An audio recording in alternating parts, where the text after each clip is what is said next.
All right. Great morning to each and every one of you. Go ahead and put yourself on mute. My name is Nate Scott, author of Life is Rich, How to Create Lasting Wealth, which is a principle-centered, biblically based leadership program focused on personal growth and entrepreneurship, specifically written to address the fact that 77 million baby boomers are retiring and facing a cash flow danger, that 66 out of 100 people age 65 earn less than $30,000 retirement, that 47% of people say if they had a $400 emergency, they'd have to sell something or borrow money to address it. And 78% of people say they're living paycheck to paycheck. It's about how to think versus what to think. How to think versus what to think. I want to welcome each and every one of you to this morning's Real Talk, where we discuss in leadership, and we'll be doing so for the rest of 2020. And right now we're going through The Leader's Greatest Return by John Maxwell. The Leader's Greatest Return: Attracting, Developing, and Multiplying Leaders. This morning will be the wrap-up session for the kind of the prep work. This was the opportunity for me to get my mind right going into the remaining of 2020. And it's been a delight to have you all come along with me. I hope that you have gotten tremendous value. I will be starting out this morning by getting your value statements and answering any questions, getting your takeaways, because starting this week, I am launching and kicking off the official leadership table, where I'm going to be putting into play those things that caused me to even begin this process right here. So I'm very excited about the way ahead for the future of the organization, and now going, singular focused on true leadership development. And so, it's getting ready to get really, really exciting. And so what you'll start to see, for those of you that are part of the Life is Rich family that are already within our community, you'll walk into an organization where we have the broad general area for everyone to be able to be welcomed and celebrated, and birthday wishes and all the things that you may just be needing in your life from a vantage point of community. But then we'll have those areas for those people that are really looking to take and apply God's word to their life to truly bring about manifestation. And that's really what I'm excited about, because that's where I really see the gap is at. I see the gap with people who say they're believers, but have not learned to have the faith to walk it out, to take God's word and apply it on a daily basis. And that's Life is Rich. And so in essence, what we're doing is now we're going to really start to walk out those things that are laid out in the book, Life is Rich, How to Create Lasting Wealth. So if you're joining us for the very first time, make note, go ahead and grab your pen and paper. Again, this is going to be a field time, and you will get what you put into it. Actually, you get far more than what you put into it. My thing is, don't waste this opportunity. Don't waste this opportunity to connect in the way that we're doing. And so on your paper, if you don't know, Life is Rich means I live in fullness every day because I realize I am Christ's heir.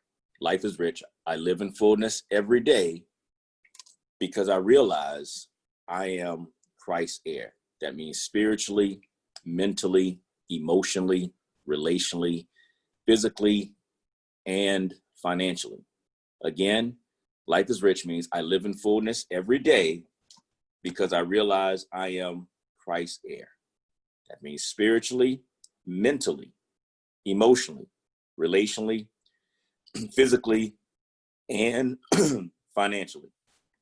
We're foundationally built on Matthew 6:33, which says, seek ye first the kingdom of God and all of his righteousness.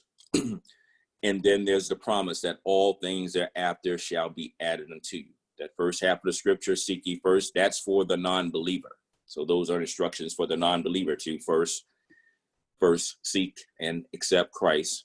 And then the promise is on the second half, which says, all things thereafter shall be added unto you, spiritually, mentally, emotionally, relationally, physically, and financially. I want you to know that you are the asset. And as the asset, we each have a responsibility to increase in our value, to raise our capacity. Because as we do so, we're then able to receive that which God has for us, and also to give, recognizing that you cannot give beyond who you are. As it relates to something tangible, know that your income growth will never exceed your personal growth. Your income growth will never exceed your personal growth. And so we provide a principle-centered, biblically based leadership environment to educate, equip, and empower you to live in fullness every day. My vision is to create a $10 million endowment fund to foster personal growth and development and entrepreneurship. And the way that works is that for those of you that may have some experience in the nonprofit world, or may have been in type of philanthropic endeavors where there are endowments, then the way that works is, generally speaking, organizations that are fortunate enough to get an endowment, that means that someone is giving them a large sum of money to be able to use strictly so that the growth on that endowment can be used for programming. And so oftentimes it takes a substantial amount for that endowment to be able to really fund the programming that an organization really wants to do. My vision is simply to do something that's the equivalent, has the equivalent impact of having a $10 million endowment fund. Assuming that an endowment fund that has $10 million is getting a return of 5% on that principal amount, that means that the organization has $500,000 that it can use in new money for its programming purposes to deliver its services. And so with that in mind, the idea is, I know that the value in which I deliver, and is proven by the money in which people have paid me for that which I deliver, things of this nature here, that $1,000 is truly a gift. And so my mindset says that if I were to help 50 people, assuming that my service pricing was $1,000 to work with those 50 people, say 50 of you, and help each one of you to create $100,000 in income, in savings, in value, that in turn, in doing so, I know that if I really teach you, then I can't take it back, and no one else can take it away from you, because you would have it in the place that's the most valuable part of you, which is your mind. I know if we grew up like I did, you've heard that if you, especially as Black people, we've heard that if you go get your education, because then nobody can take it away from you. All right. I know that for those of you that have grown up in the Black community like me, then you probably have heard that. You probably grown up believing that, and that probably was a thing to cause you to go to college. With that same mindset, I know that as I sow into you, especially given the way that I do it, that you truly do walk away as a learned person because of the process, the Socratic method of teaching, which I say, if I tell you, you'll forget. But if I teach you, you'll remember. But if I involve you, you'll learn. If I tell you, you'll forget. If I teach you, you'll remember. But if I involve you, you'll learn. And that's really where the growth takes place. It's in that engagement. And that's why I require you to engage and to speak and to answer questions and to provide your reflective thought to add to this environment. With that 50 persons receiving that value, and you go out there and learn how to think versus what to think, and learn how to create $100,000, to be able to do that and have the belief in able to do that repeatedly. All I ask is that you commit to giving 10 scholarships, 10 $1,000 scholarships, so that in turn, someone else can have that same opportunity to receive that type of education, to learn how to be an asset and how to increase their own value. Well, 50 of you that have learned to make $100,000, who commit 10,000 each, 50 times 10,000 is 500,000. 50 times 10,000 is 500,000 of money now being put back into circulation for the purposes of programming being delivered, the programming that I want to deliver for Life is Rich. And so that's the mindset. That's the format. That's how it's done. That's why it's done. And that's the sustainability of it. And as I develop each one of you with around my leadership table, I'm doing that so that I can in turn develop other leaders that can do and pick up the baton and do that which I'm doing right now. All right. And so that's the big picture. That gives you direction. That lets you know that there is a true plan that has a lifetime time frame. It should also let you know that we don't play small and we have standards. And so to that end, I'm excited to have this wrap up lesson with you guys collectively.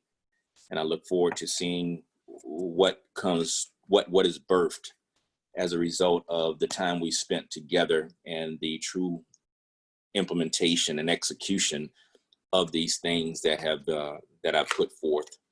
Now it's time to see whether or not those seeds that I know are good, whether or not the ground has been good and how fertile the ground is. And so let me first begin by sharing something with you. I'm just going to go straight to chapter 1 of Life is Rich, How to Create Lasting Wealth. I'm just going to go ahead and read the opening scripture, which frames the book. Every chapter of Life is Rich begins with scripture, because it's my way of saying, so what? You know God's word, but so what? How do you take God's word and apply it on a daily basis? How do you take it and apply it on a daily basis? It's the ultimate success manual. So what do you do with God's word to bring about life, to be able to live in fullness every day? Chapter 1, Leadership as Answer, is 1 Peter 5:2-4. Be shepherds of God's flock that is under your care, serving as overseers, not because you must, but because you are willing, as God wants you to be, not greedy for money, but eager to serve, not lording it over those entrusted to you, but being examples to the flock. And when the chief shepherd appears, you will receive the crown of glory that will never fade away. So those are the instructions. That's the target. To educate, equip, and empower each and every one of you in the heart to take on the responsibility of being able to be entrusted to lead the flock by being an example. By being an example. And so that's the starting point. As another starting point for you to walk away with to see how we're moving, I want to share with you from Acts 8 through 10 as a frame of reference, the law of explosive growth, because that's what we are positioning for, explosive growth, the law of explosive growth. Paul's mini seminary reaches Asia. Paul's mini seminary reaches Asia. The law of explosive growth. Paul began a miniature seminary in Ephesus to teach students the ins and outs of the gospel. I want you to think about and listen and see, this is what we're doing right now. This is what I'm doing right now. For 2 years, He rounded up young men and trained them in lecture hall of Tyrannus. The Zoom is our lecture hall. No doubt the education included practical application with plenty of hands-on experience. For Luke says that everyone in Asia Minor heard the word of the Lord during those 2 years. As he mentored students, Paul remained committed to the people, to the process, and to the purpose. His training always resulted in Great Commission activities. Paul committed himself to developing leaders. Consider how we can do the same as we develop others. Right there, as I circle back around, when I get ready to take you off mute, I'm going to be asking you about what you hear. So pay attention tonight. Like I said, today is the capstone. So I be zoned in, and I expect substance this morning. I expect substance, conciseness, clear thought, and show me that you're getting this stuff. And getting it is shown by your ability not to talk in big words or make things complicated or to try to sound smart, but show that you actually understand stuff. You want to be able to start to communicate so that others can understand as well what you're actually saying. Consider how we can do the same as we develop others. Number one, know yourself. Be familiar with your strengths and your weaknesses. Starting right there. For anyone that wants to be a part of my leadership table, understand that you will be required to do your strength tests so that I can see what we're working with, so that you can see what you're working with. And I'll tell you more about that, but that's one of the things that is going to be required for those that I'm actually mentoring, working with, that sit on that leadership table. Number two, know the person you wish to develop. You're going to be expected to start to do those things that I work with you on and through. You'll be given some things specifically to do to start to develop and start to apply the things that I show you. Number three, clearly define the goals and assignments. I'll be doing that with you. Not only will I be helping you to clearly define yours, but I'll be helping you to help other people to define theirs. Teach the why behind the assignments. I'll see whether or not you have grasp of this which we're doing on a big scale, but then also narrow it down to your particular why. This is truly going to be from the train the trainer aspect. Number five, discuss the growth process as you go. You'll be facilitating, you'll be leading, and I'll sit back and then help you to tighten it up. Spend relational time with them. Those that are at the leadership table will benefit from proximity. That's going to really be the biggest thing that you're going to get, the proximity benefit.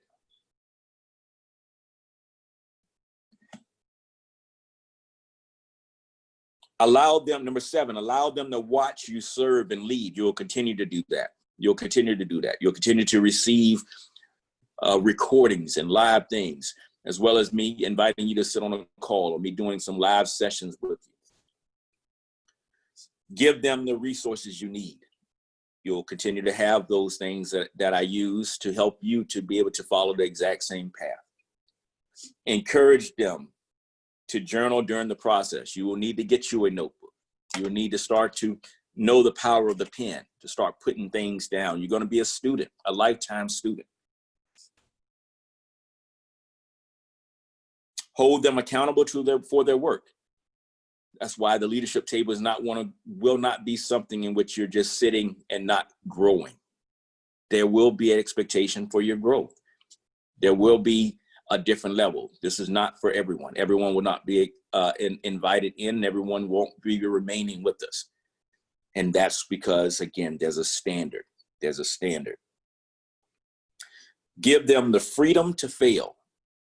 You'll always be invited to and challenged to do things in spite of your fear, because that's a part of the growth. If I tell you, you'll forget. If I teach you, you'll remember. But if I involve you, you'll learn. You'll grow through application. Evaluate and affirm regularly. Without accountability, without feedback, without the watching of your swing, then you will not experience the growth that I promise within Life is Rich, How to Create Lasting Wealth. And so if you go to chapter 13 of Life is Rich, How to Create Lasting Wealth, and you flip to page 156, then you'll see that I say too many people believe that practice makes perfect. Nothing could be further from the truth. Practice makes permanent. Practice is what creates our habits, and our habits are what are running the bulk of our lives and thus creating our future. See, I believe that each of us is in charge of our own destiny, and each of us was born to be great. I do not say that each of us are born great, but rather born to be great. Daily habits done daily build character, required to focus on perfect practice, which leads to perfect. Unfortunately, part of being human is to see if we can do the least amount and somehow get the most. We live in a culture that seems to be based on instant gratification, which is a surefire formula for failure in every aspect of your life. The problem is that none of us can see ourselves swing. None of us can see ourselves swing. We are all too often unconscious of what we're doing to sabotage our lives.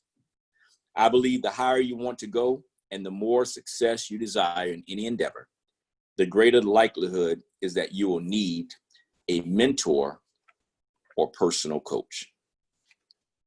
Your best thinking got you to where you are today with your life. If you could have done it differently, you would have, but you didn't, so you couldn't. Think about that.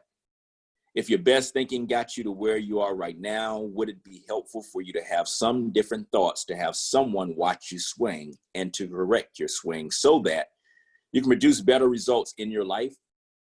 Are there areas of your life that you know you need to change, but you just haven't done it? See, change is easy. You don't have to do anything. Just sit back and change will happen. Change is automatic. Growth is not. Do you have a growth plan for your life? Growth is not an automatic process. You must have a plan. Where you are in your life today is a direct reflection of your standards. The quality of your life is nothing more than the quality of your standards. I believe that to change your life, you must change your standards, and that requires change and growth and a plan. If you have a desire to take your life and your business to the next level, if you want to create spectacular results in every aspect of your life, if you want to live your passion full time, then my leadership program, my mentoring program is for you. As Mahatma Gandhi says, let us become the change we seek in the world. All right, so that sets the stage, that sets the foundation. I'm going to open it up because we're now, it seems that we have a good number of people. I just want to go around the horn real quick, have you introduce yourself, give me your name, where you're from, and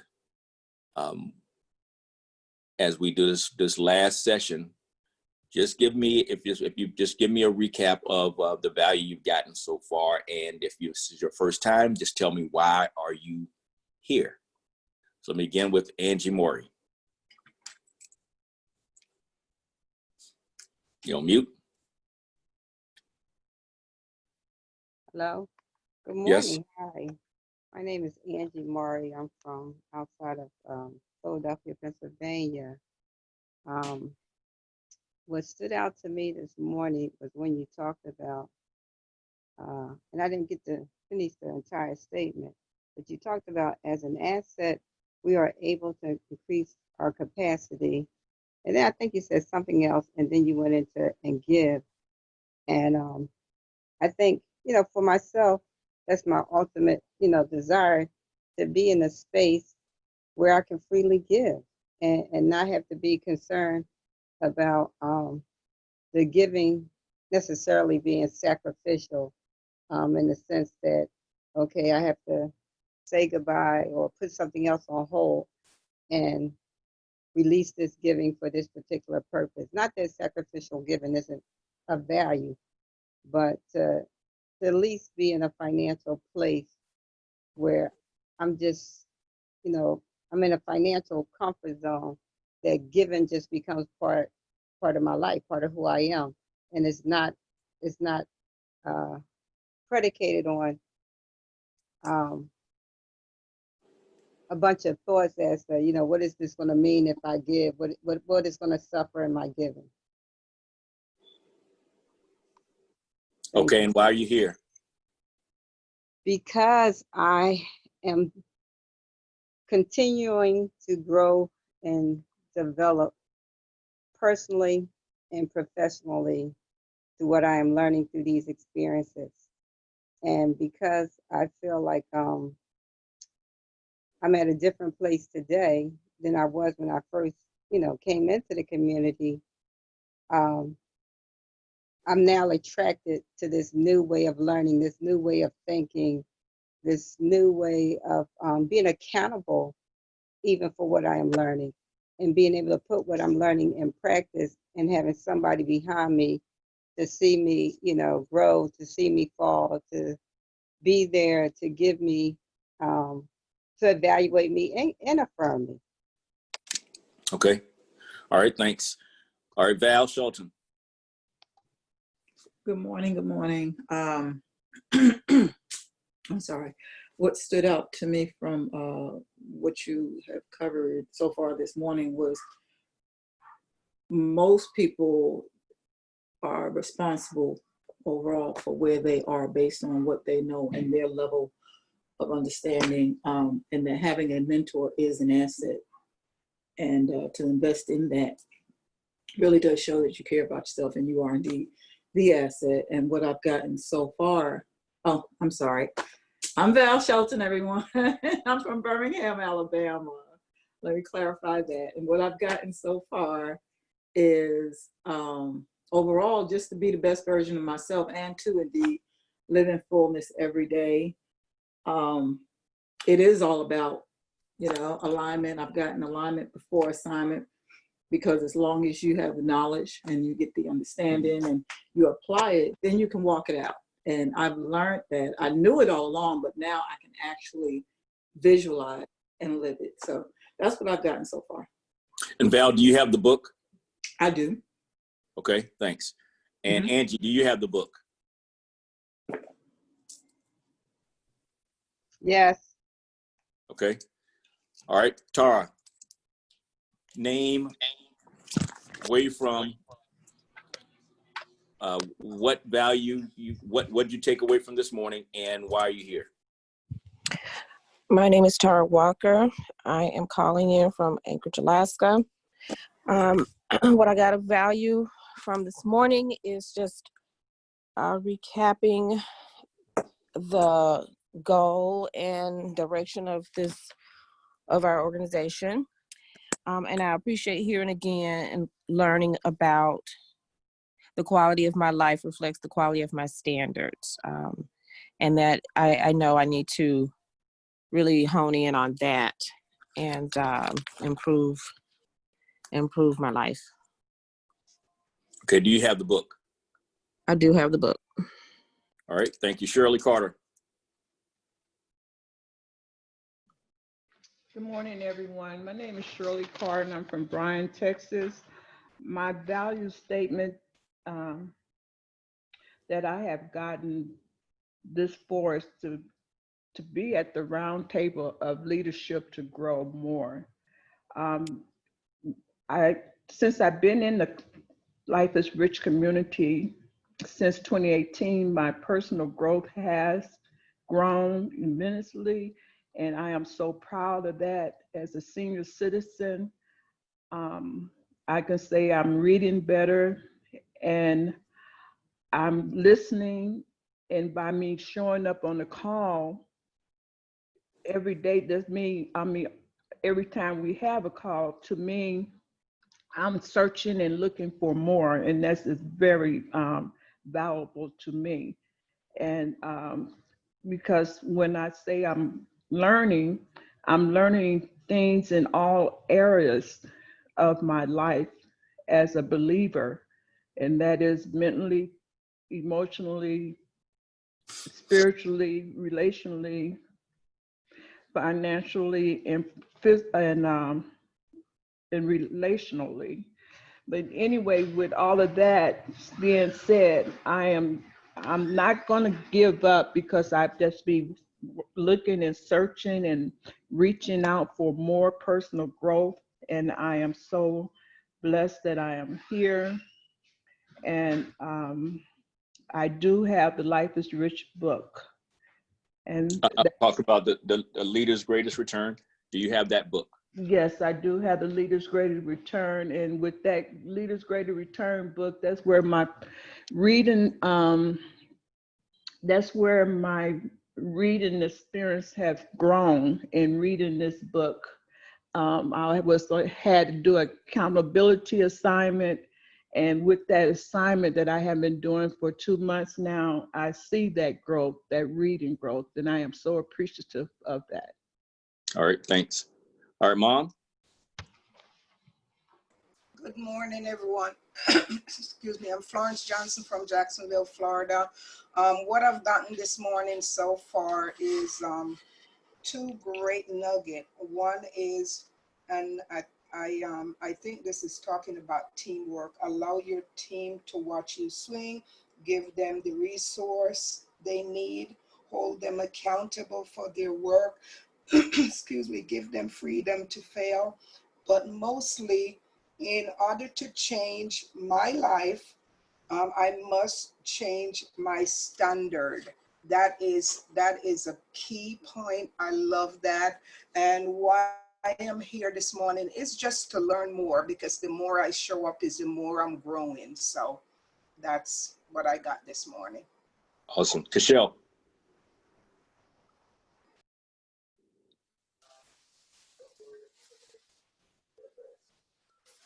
Good morning.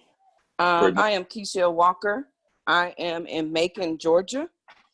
What I value most is I live in fullness every day because I realize I am Christ's heir.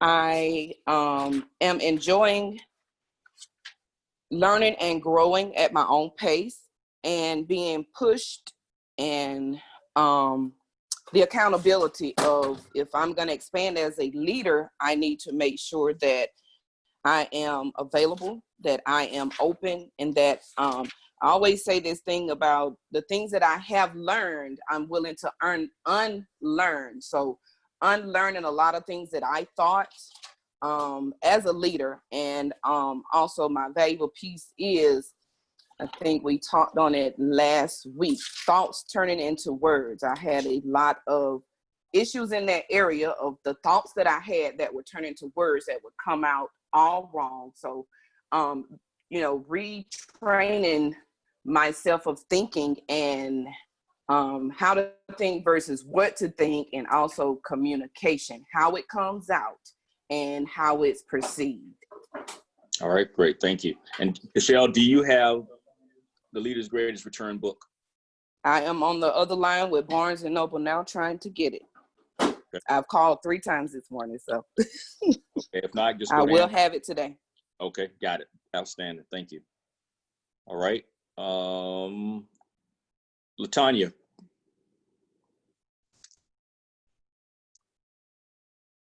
You on mute? Yeah, I'm ready. Good morning. I'm Latonya Fleming. I'm here in Jacksonville, Florida. And what I gathered from this morning is just being my authentic self, actively and joyfully serving and sewing. And why I'm here is to regain my purpose for serving. I think sometimes I want to believe that serving is my strength. But I think sometimes in life when you have an attitude or a purpose to serve, sometimes you lose why you serve. Well, for me, I felt like I lost why I served. I felt like, you know, you go through life and you kind of serve, you're thinking you're serving for the right reason, and you find that you're serving people with expectation. So I want to get back to getting to the point where I'm serving for the process or serving for the outcome of not the expectation of the person, but just for the larger good. I want to get back to that. I understand now that, and I've always known that service is one of the main components of leadership, but I want to get back to where my leadership is authentic and is straight from the heart, and not just something that I'm doing just to go through the motion or just for personal gain or just out of selfish motives, but just coming back to my authentic self. And that's why I'm here. And my book will be in today. I ordered mine from Amazon. Perfect. Thank you. All right, Paul Spicer. Good morning. Paul Spicer, outside of Tampa, Florida. It's my first time on the call.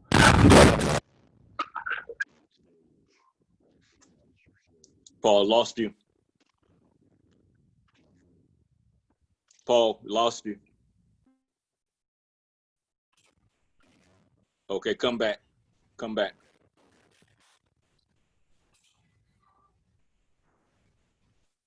Okay, try it now. Yes. Okay. I don't know what's going on with this computer, but anyway, what really got me on this thing, on this call this morning, the other day, or the call on Thursday, when it was talking about, you know, make the decision. And I needed to make the decision that if I'm going to be the leader that I want to be, then I need to take the steps to make that happen. And today is at that first step. And, you know, you shared so much, you know, from starting out, like you always said, man, you know, from your book, Life is Rich, How to Create Lasting Wealth, all the way down to the fact of, you know, you talked about know yourself, to be familiar with yourself, know the person you wish to develop. And I mean, I did the assessment, the Gallup assessment, and it really opened my eyes to some things that I really want to develop. I really want to be that leader that God has charged me to be. He's charged me with being a father. He's charged me with being a husband. And that's a part of being a leader. And I want to be that best leader I can, not just for my family, but also to be able to be for my business, the things that I want to do, things I want to create, so that way I have something to pass down to my children. All right, great, thank you. All right, Kim Brown. And Paul, do you have the Leader's Greatest Return? Yes? It's on order. It's okay. Hopefully here in a couple of days. All right, thanks. Good morning, everyone. I'm Kimberly Brown, right outside of Philadelphia. And every time I hear chapter 13, it's like a, not necessarily an eye opener, but it's one of those like man in the mirror type situations. And, you know, I guess, you know, just really understanding some of the opportunities that I have in terms of me going to, let's say, the next level in my own personal growth and development. So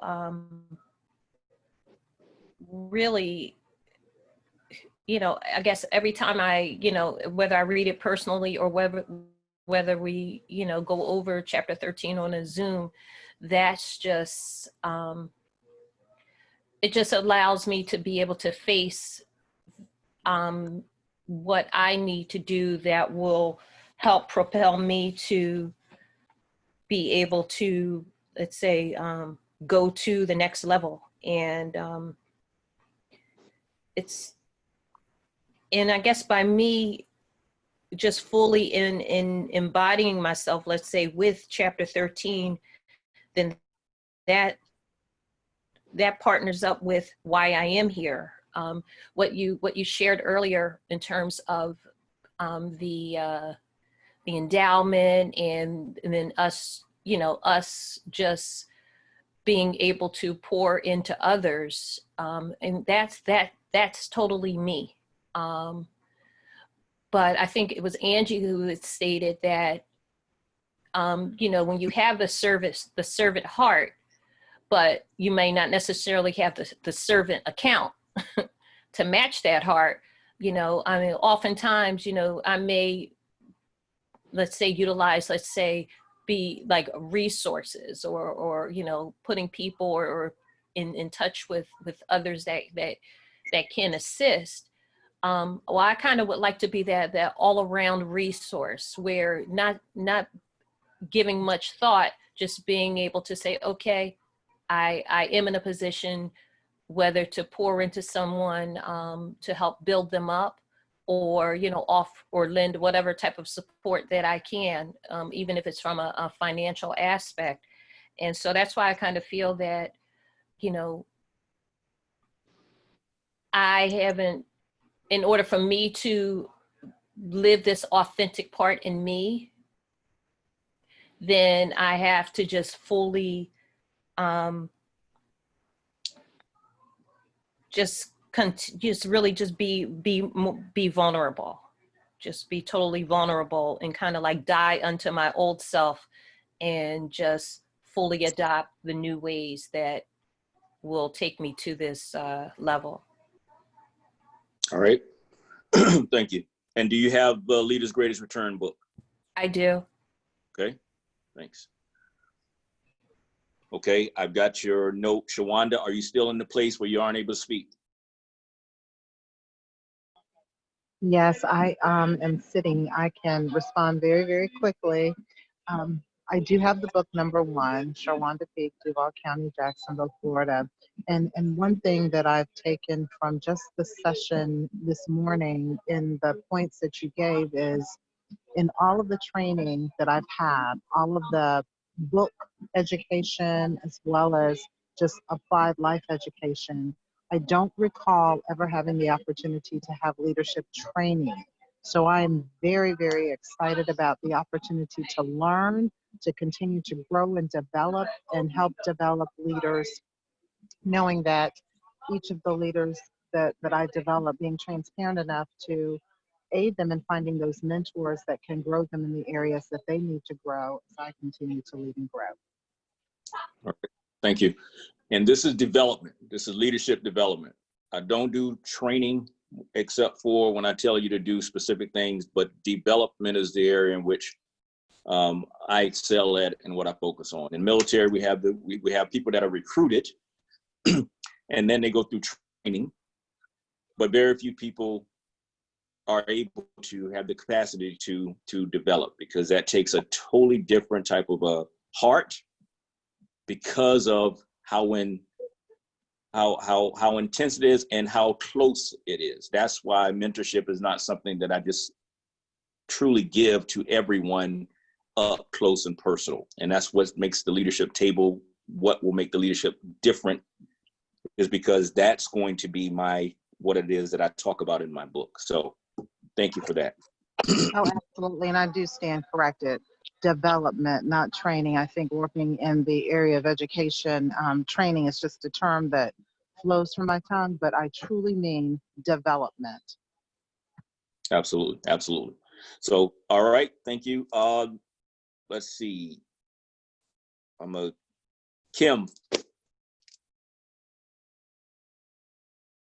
Kim Foster. You on mute? Good morning, everyone. Kimberly Foster from Jacksonville, Florida. And I've gotten quite a bit this morning. It's been so rich already. You mentioned earlier, Nate, that my income growth will never exceed my personal growth. And that hit me like a ton of bricks, because never means never.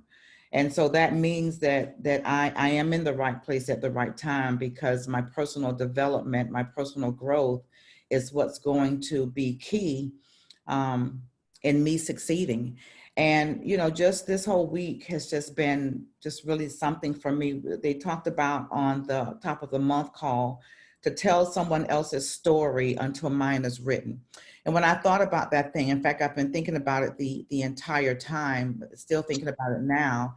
And that's kind of like, you know, what I've been doing is telling somebody else's story. You know, in my Mary Kay career, I told other people's story. I mean, even when I had my pink Cadillac, I was always telling somebody else's story because I guess I just felt like, you know, mine wasn't good enough. And even, you know, with me telling Andy's story, and it is now time for me to tell my own story. And in telling my own story, to keep me from being oxymoronic or just not authentic, I've got to grow, you know, in some areas. I've got to personally grow and grow myself. And that gets to the next point where you talked about know the person that you wish to develop.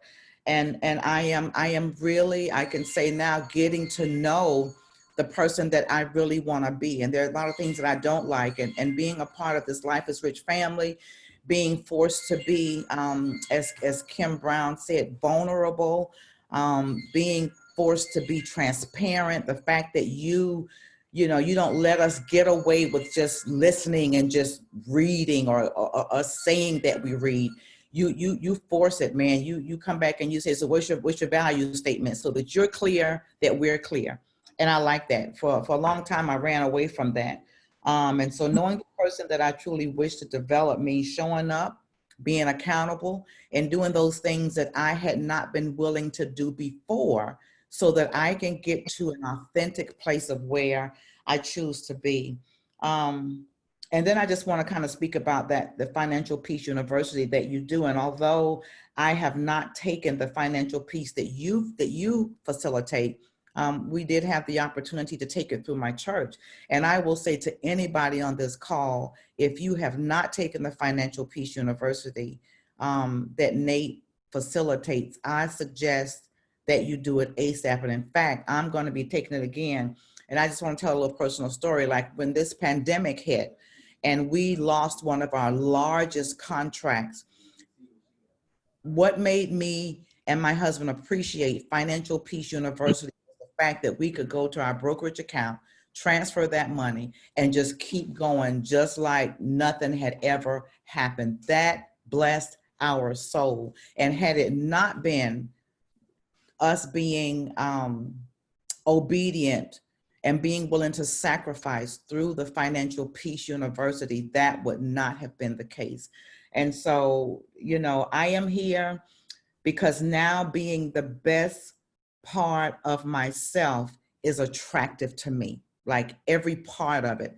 Life is Rich, and I mentioned this last week, it nurtures the entire part of me. And that is now attractive to me. So thank you. Thank you. And you have the book, correct? I do have both books, yes. Okay. Al. Tilley. Yep. Good morning. Good morning, everyone. I'm Alvin Tilley from, can you hear me?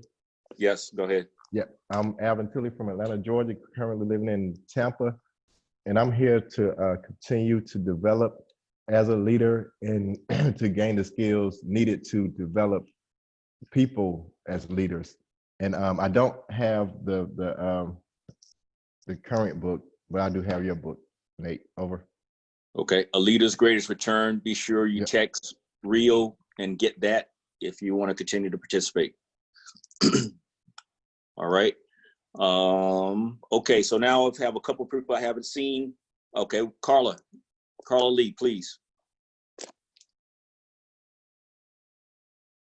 You on mute? Or nope, she's no longer there. Okay, Anita Jordan. Okay, let me see. Don't see that one. Okay. Nicole Gordon. You're on mute. Nicole's iPhone. Okay, if I call on you and I see you, then I'm gonna drop it if I don't get you, if I don't hear from you.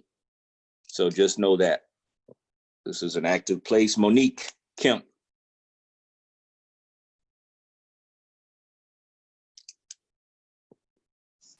Good morning. Good morning. I am Monique Kemp. I live in the Bronx, New York. This is my first time on. I am just here to see the base of Life is Rich. I really don't consider myself a leader. However, I'm an educator, and during my tenure, I've been placed in leadership roles. So I guess I can say that I would like to learn, if I really am a leader, fine-tune whatever I have to. I have a few things that I need to fine-tune as far as being a leader in education. My tenure in education is almost up, but I know that I want to continue working in some capacity to help teachers, like a mentor, develop, because this new wave of teaching is different. We've come into a new standard of remote learning based on COVID, and we just have some educators who are frustrated because the lifestyle of children is different. So my mantra next year will be what you had said earlier about education is the only thing people can't take from you. My dad used to tell me that all the time. And so I really think that the youth now need to see and hear that on a continuum. And so for now, that's all that I have. I do love the fact that you are utilizing or meshing scripture. I am a believer, and I believe that every day that I go into work, I look at my Psalms 91 for protection. So I believe that there is a tie with how you lead and based on your spirituality and how you can deal with people in a realm that are different than yourself. So that's all I can take. I have no books. Hopefully I will learn how to acquire them. And that's it. Awesome, awesome. And for everyone, if you haven't heard the backstory, at 19, when I walked perimeter during Desert Storm, I said, Lord, if you allow me to make it back, I'll never waste a day of my life. And so it's never been a compartmentalization for me as it relates to this walk. I grew up in the church, but growing up in the church probably resembles what many of you have experienced. And that's why I'm so adamant about closing the gap. And that is the gap between speaking scripture, speaking about God, but then not knowing God and applying the word so that in turn we can live in fullness every day. And so I challenge each and every one of you to stay close, stay engaged, and start to really understand what it looks like to actually learn. Miles Monroe says that knowledge is information, understanding is comprehension, but wisdom is applied knowledge.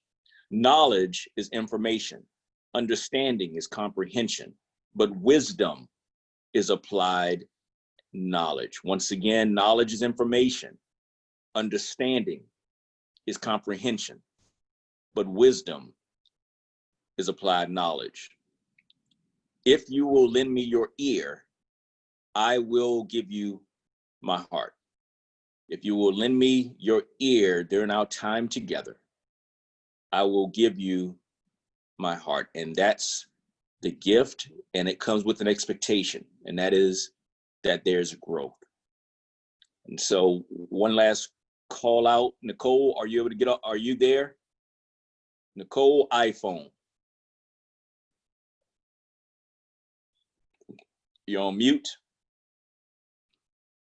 Okay, I'll be watching the screen. Drop me a message in the chat box if you're hearing me. Otherwise, lock it, hang up and come back on, or shoot me a text message. Because once again, one of the things that I have as an expectation is that anyone that's here on here, I know who you are, and I know if you are getting anything from it. Okay, 727 number. Okay, if that's you, I can't tell. Take yourself off mute, come back in or something. I'm here. I'm sorry. I was dealing with something outside.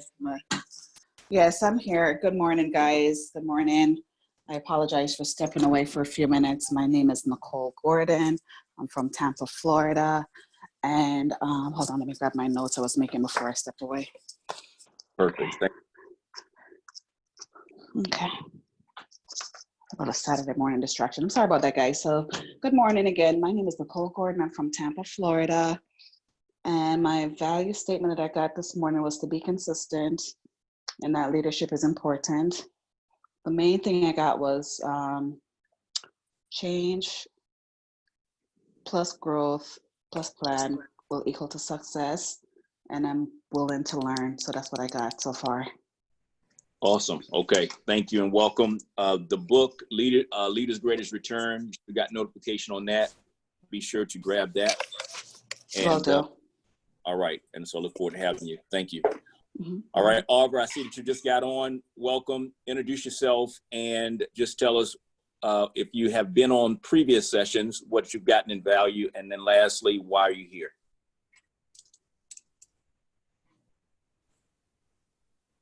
You're on mute. Okay, you're free. Arva? Can't hear you.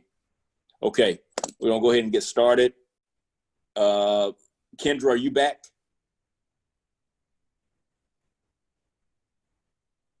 Okay, stand by. So this morning, we're gonna be coming to an end of our time for the open sessions, if you will. And so I'm delighted to have you guys here. I guess let me go ahead and just in case any of you guys got to jump off. Does anyone have any questions or anything that you want to get clarification on from any previous sessions?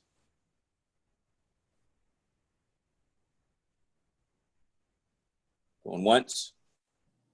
Okay. And stand by. This morning, we'll be wrapping up. So 1 second. Chapter 9, Reproducing Leaders. Show them how to develop leaders. What is essential to keep an organization running and profitable? A good leader. What is essential to grow an organization? A good leader. And what is essential to bring positive change to an organization? Again, the answer is a good leader. Every organization needs more and better leaders. The only thing limiting the future of any organization is the number of good leaders that it develops. Now, why do I say that? Because of the law of the lid and the 21 irrefutable laws of leadership, which says leadership ability determines a person's level of effectiveness. The greater an individual's leadership ability, the greater the success or impact he or she can make. And the greater the number of people with outstanding leadership ability, the greater the potential success of the organization. The quality and the quantity of leaders within the organization determines its lid. There's another law that comes into play here. It's the law of the bench from the 17 indisputable laws of teamwork, which says great teams have great depth. The more good players a team has, and in this case, those players are leaders, the better the team is. Why? A good bench gives a team expanded capacity. A good bench gives a team greater flexibility. A good bench gives a team long-term sustainability. And a good bench gives a team multiple options. I had to learn these lessons the hard way because I received very little leadership training in my former education. For my bachelor's degree, my major was theology. Bad news, I've earned 3 degrees and never taken a leadership course.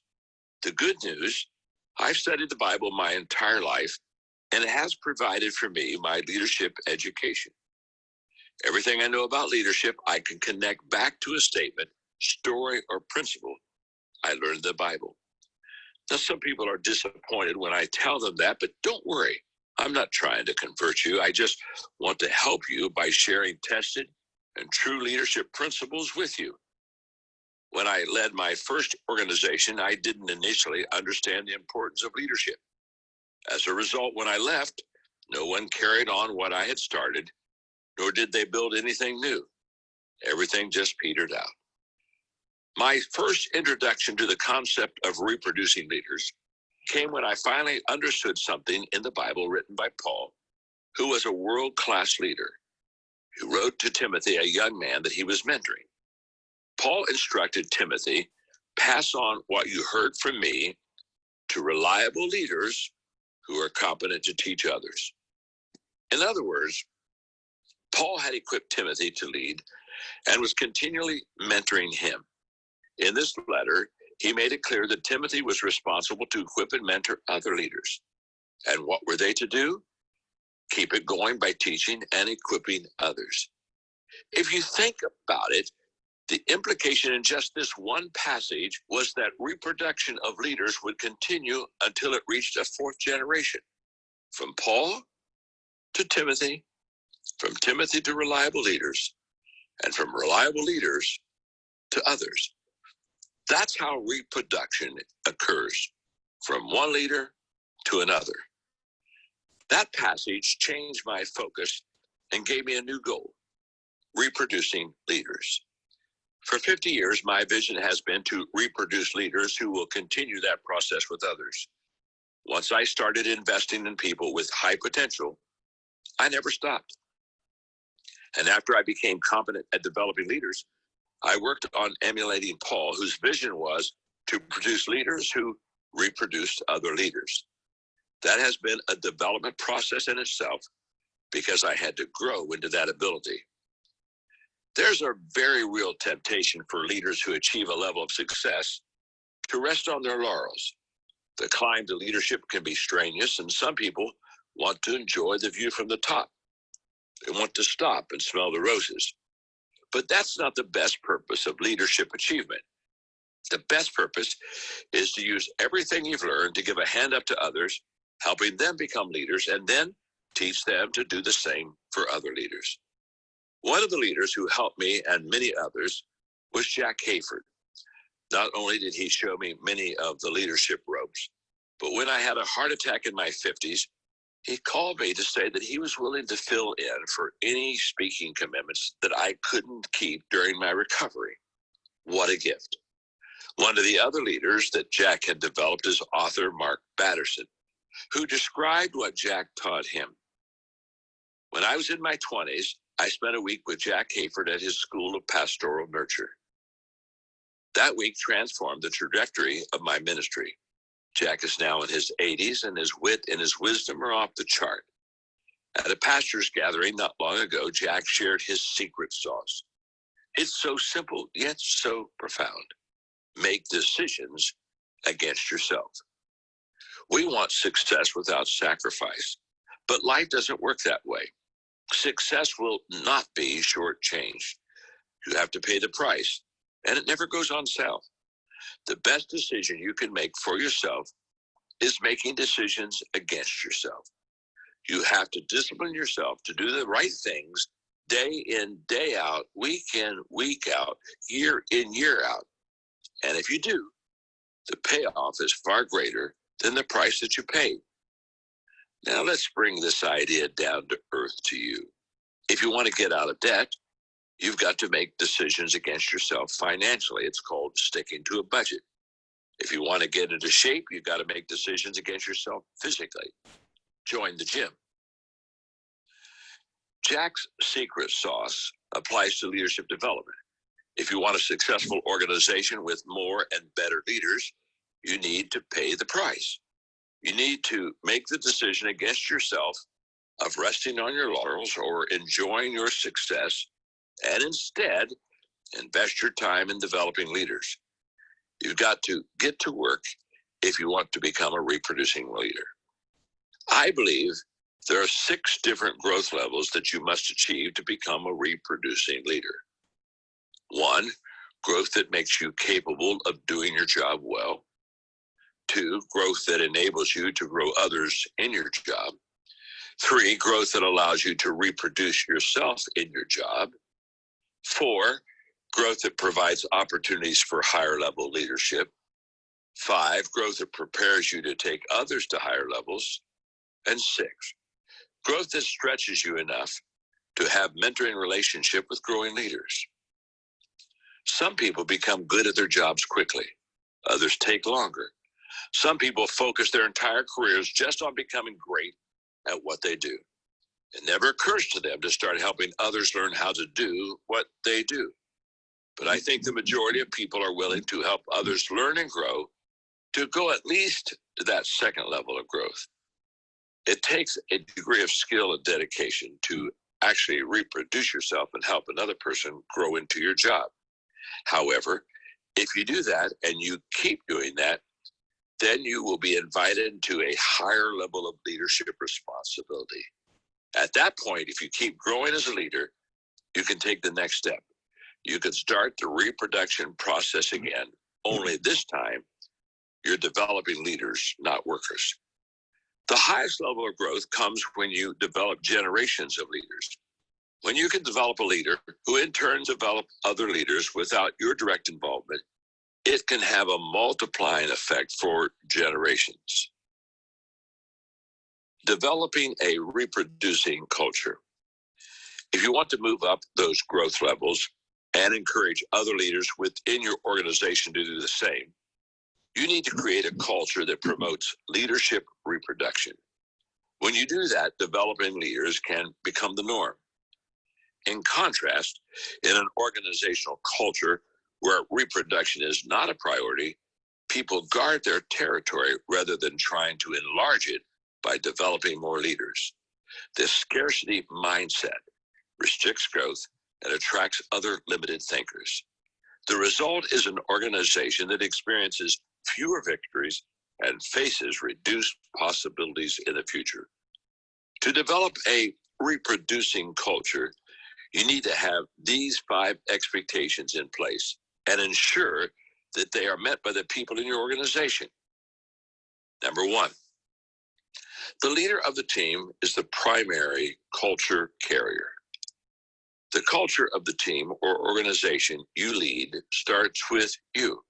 You must model it, nurture it, monitor it, and incentivize it. In the midst of all your other responsibilities, you must make the creation of a reproducing culture your highest priority, with you setting the model for growing and developing others. Mark Miller carries that responsibility at Chick-fil-A as the giant company's vice president of high performance leadership. He said, "We believe leadership can become our primary competitive advantage. We want to become known as an organization that can proudly and confidently say, 'Leaders made here.'" I love that statement.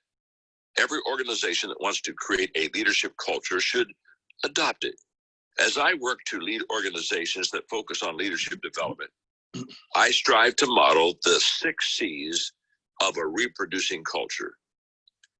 You should too. The first C, character. Be it. Everything starts with strong character. That's not something you can just talk about. It's something that has to be at the core of who you are. You have to live it every day. You must maintain integrity, treat others with respect, desire the best for people, and go out of your way to help them. The second C, clarity. Show it. You have to spend time developing leaders yourself. You need to be personally involved, and your team needs to see you doing it so that they understand how it's done and how important it is. Communication is the third C. Say it.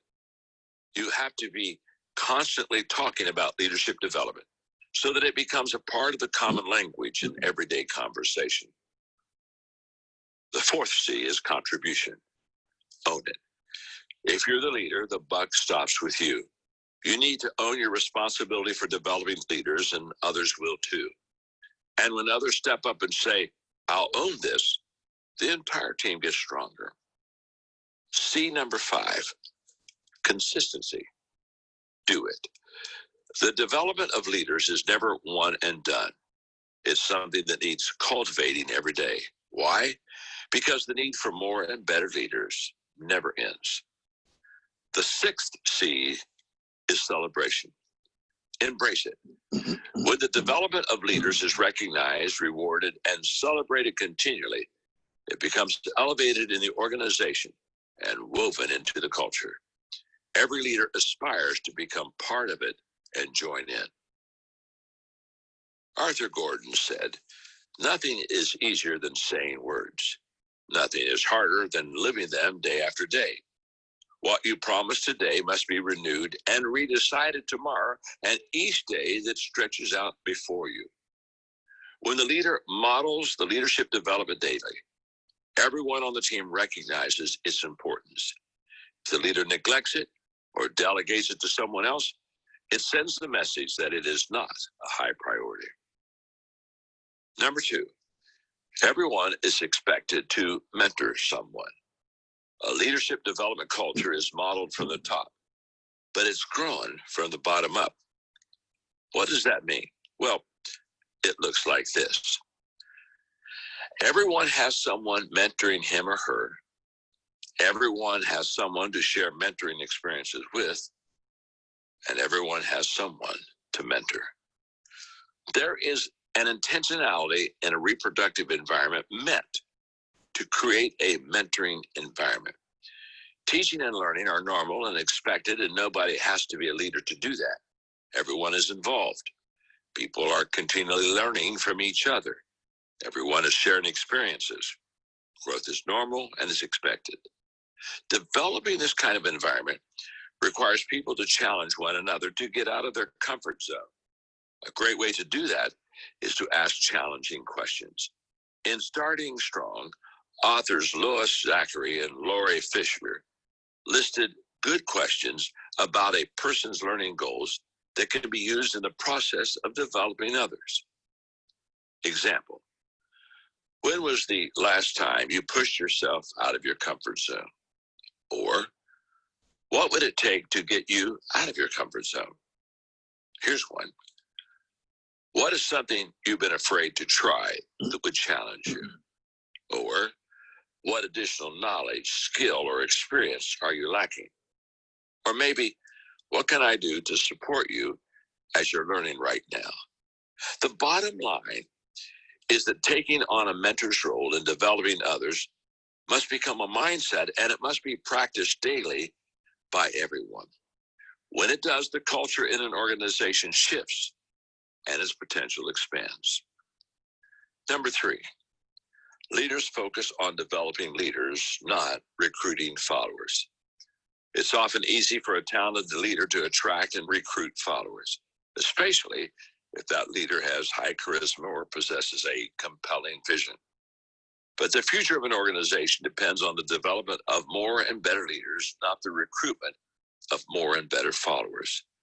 Leaders who focus on recruiting followers are actually shrinking their organization, not expanding it.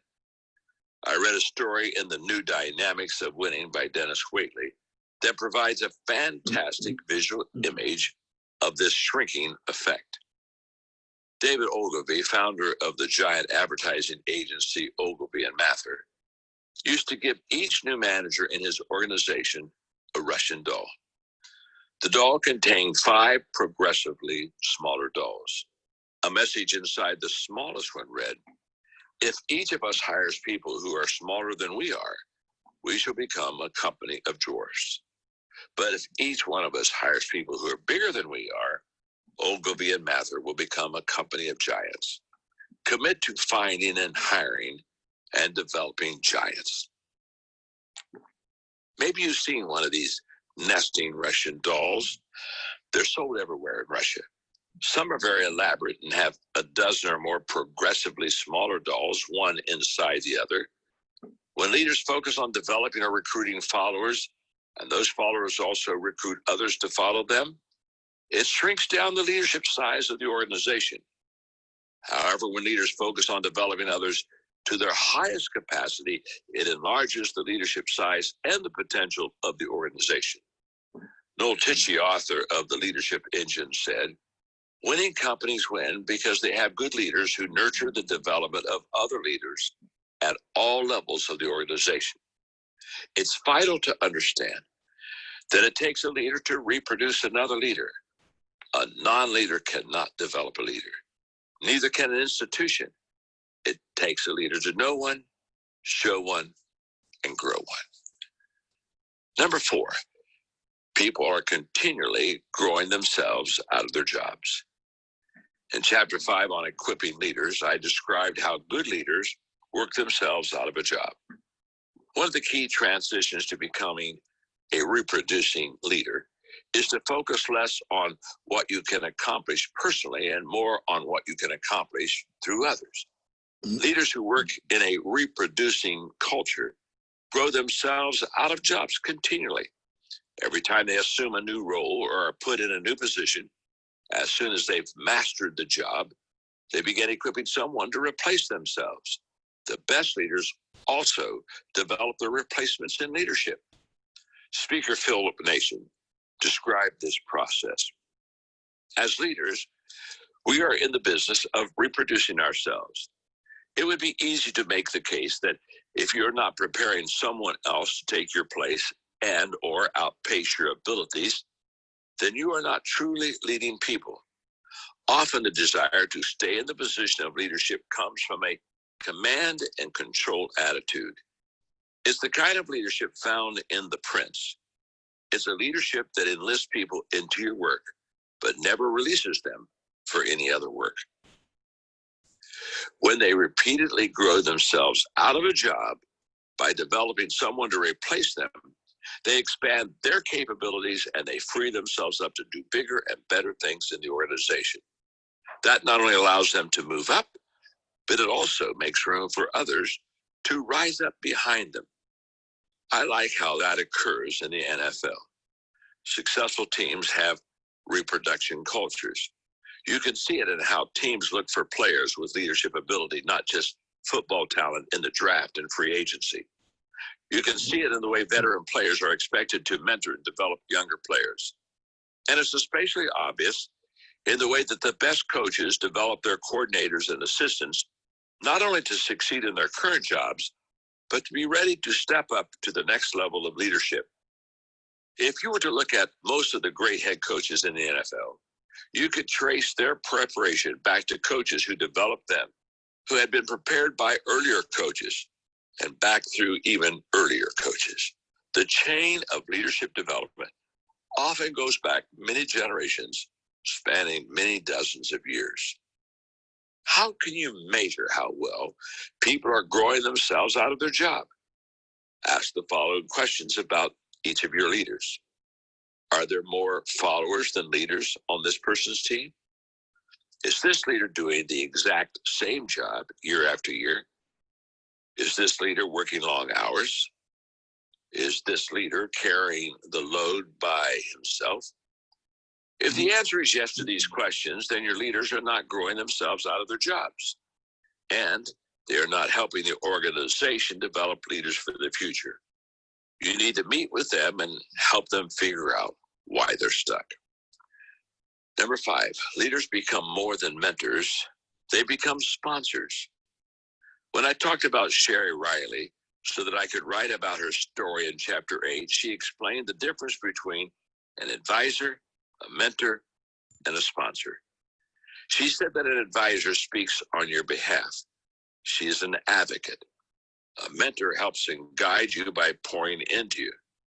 But a sponsor, they actually open doors for you so that you can walk through them to be successful. Essentially, a sponsor says, here's the opportunity, and all you have to do is show up. Economist Sylvia Hewitt, founder of the Center for Talent Innovation, has written about the value of having a sponsor. Who's pulling for you? Who's got your back? Who's putting your hat in the ring? Odds are this person is not a mentor, but a sponsor. Now, don't get me wrong, mentors matter. You absolutely need them. They give valuable advice, build self-esteem, and provide an indispensable sounding board when you're unsure about next steps. But they are not your ticket to the top. If you're interested in fast-tracking your career and getting the next hot assignment or making more money, what you need is a sponsor. Sponsors give advice and guidance, but they also come through on much more important fronts. In particular, they believe in your value and your potential and are prepared to link reputations and go out on a limb on your behalf. They have a voice at decision-making tables and are willing to be your champion, convincing others that you deserve a pay raise or a promotion. Sponsors are willing to give you air cover so that you can take some risk. No one can accomplish great things in this world if they don't have a senior leader in their corner making it safe for them to fail. Mentors can sometimes be passive teachers, but sponsors take an active role in making the leaders they're developing a success. Tom Phillippe was a sponsor to me when I was in my early 30s. He saw my potential and opened doors to help me climb the ladder of success. When I needed an introduction, he gave it to me. When I failed, he helped me get back up. When others criticized me, he defended me. When I succeeded, he cheered me on. When I did something stupid, he protected me. When I needed to develop maturity, he was patient with me. He walked before me to help clear my path. He walked beside me and encouraged me every step. He walked behind me to serve me. He often benefited me with his presence, but he always supported me with his heart. Even after I started to become more successful, he continually advocated for me. He was my sponsor for 40 years. I traveled farther and climbed higher because of him. Tom spoke potential into my life and backed it up by putting himself on the line for me. I'll always be grateful for him. He died in 2018 at the age of 89. I will miss him. As you seek to be a reproducing leader, become a sponsor. Equipping someone to do a job is fantastic, but don't just equip people. Mentoring someone to become a better person and leader is tremendous, but don't just mentor people. Open doors for them. Advocate for them. Put yourself on the line to help them become successful leaders. Pave the way for their success. And if they surpass you, become their biggest cheerleader. Developing 3G leaders. If you develop a reproducing culture where leadership development becomes woven into the fabric of the organization, what are you really shooting for? What kinds of leaders are you trying to develop? I believe you need to create 3G leaders. That's what I do. When I select leaders, I look for evidence of the 3Gs. They have to be grounded, gifted, and growing. And as I develop them, I need to see them continue to develop in those areas to keep working with them. Let's take a look at each of these 3 areas. Number 1, grounded. Possessing a foundation that makes them solid. Like begets like. That's a universal law. I look for leaders who have a solid foundation, who are grounded. What do I mean by that? Here are the characteristics I seek in a grounded leader. Humility. My mentor, John Wooden, was the humblest leader I have ever known. One of the things he used to say was, talent is God-given, be humble. Fame is man-given, be thankful. Conceit is self-given, be careful. Those are great words of warning for leaders. Teachability. Talented leaders are often strong-willed and confident. Those are good qualities. However, talent can also make people hard-headed. It's difficult to teach someone who isn't open to change, who has little desire to learn. You can't afford to waste time trying to work with someone who won't learn or improve. So what should you look for in someone to develop?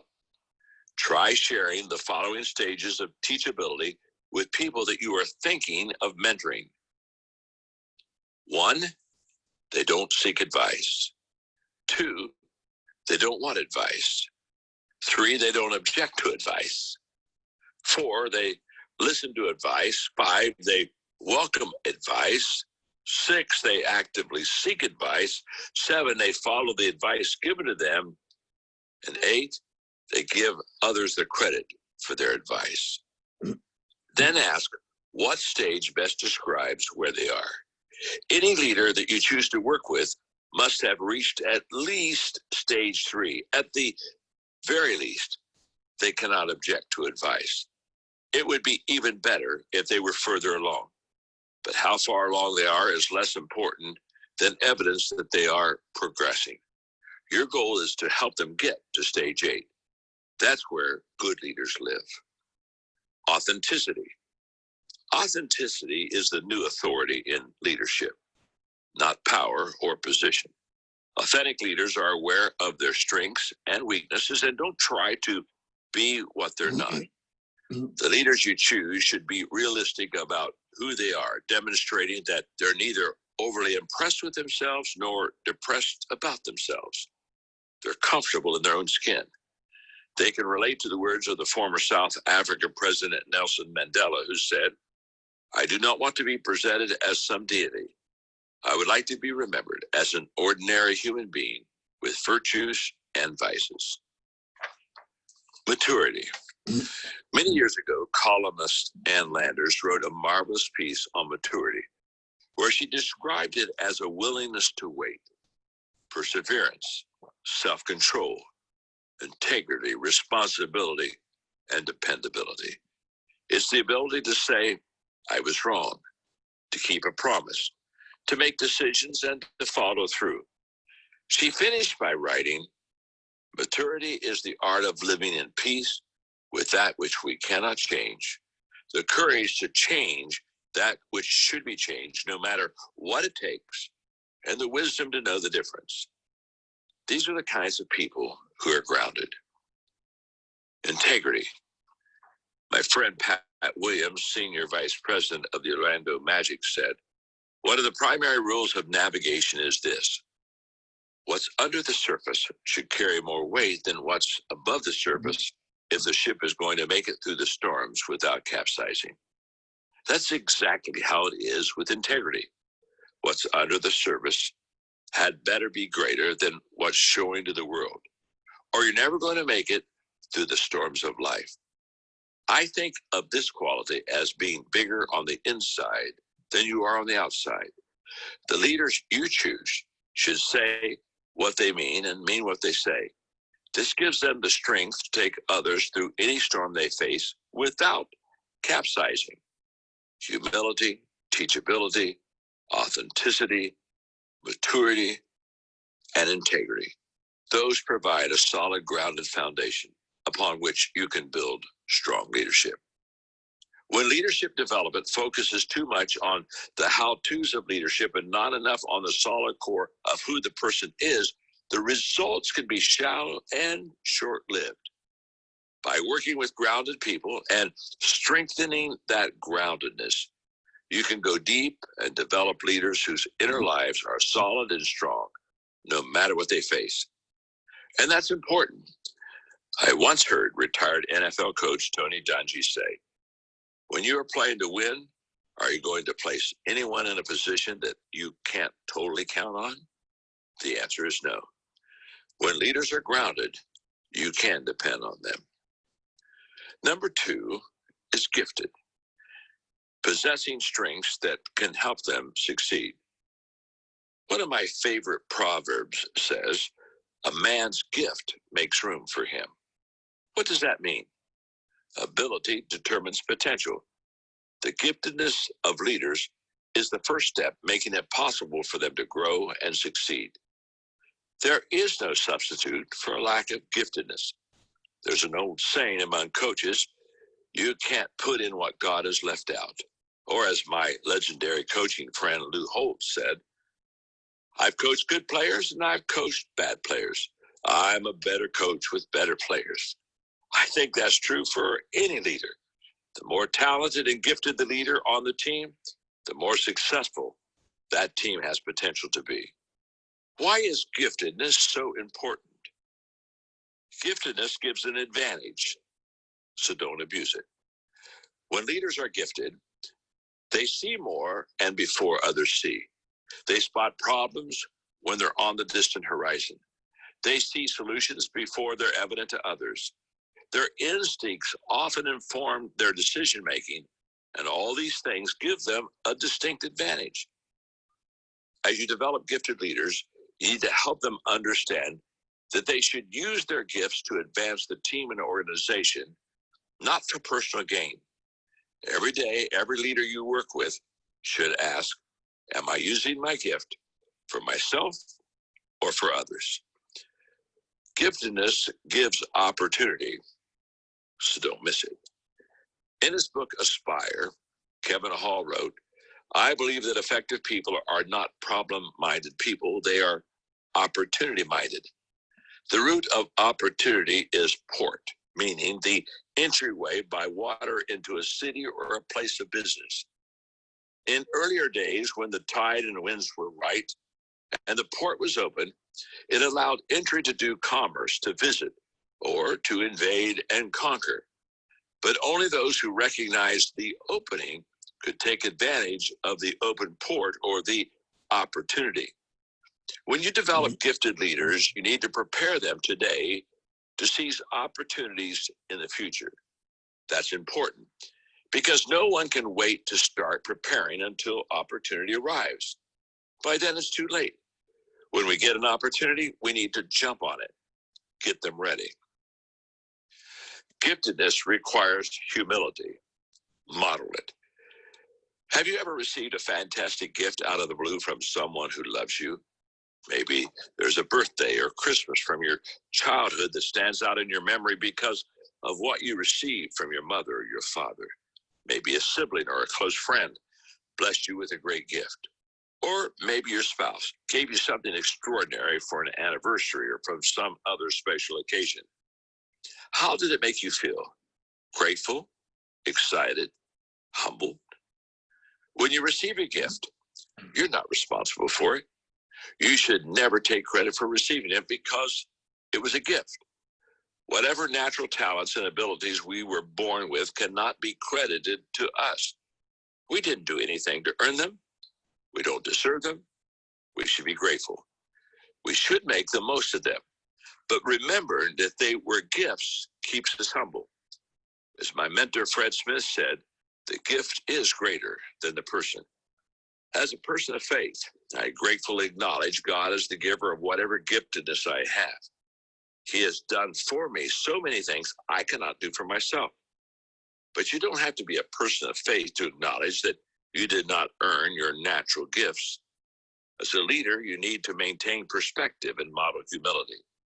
And you can help the leaders you develop to gain perspective if they lose it. Their giftedness opens the door for them. Hard work keeps the door open. And the purpose for going through that door is to help others. Giftedness requires responsibility, so accept it. When I was growing up, my father often told me, to whomsoever much is given, of him shall much be required. That sense of responsibility for making the most of my giftedness became a part of me. As I mentioned in chapter 4, scientist and teacher George Washington Carver said in 1915, no individual has any right to come into the world and go out of it without leaving behind him distinct and legitimate reasons for having passed through it. That sets a high standard for anyone. But I believe the standard for leaders is even higher because they often have greater gifts and have the potential to make a greater impact. If you can encourage your leaders to take responsibility for making the most of their gifts and using them to reproduce other leaders, they can make a great impact. They can leave the world better than they found it. Number 3 is growing, possessing a hunger and a capacity to be developed. The final G has to do with growth. What is a good sign that a leader has the hunger and capacity to be developed? He is already growing. Because we're discussing reproduction, which is developing leaders who will develop other leaders, a pattern of growth is essential. The leader you intend to develop must already be growing, understand the growth process, see growth in the leaders that he or she will develop, and be capable of facilitating that growth. The most important growth areas that you need to help leaders work on is how to think.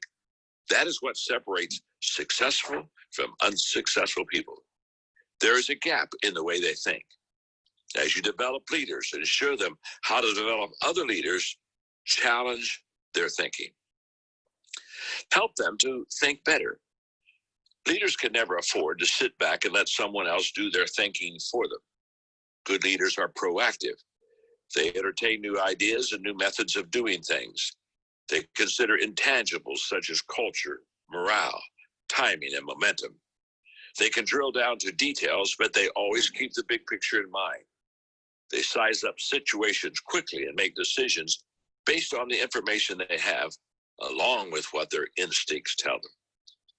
When you're beginning to develop leaders, the most important thing you can do is to let them know what you're thinking and why.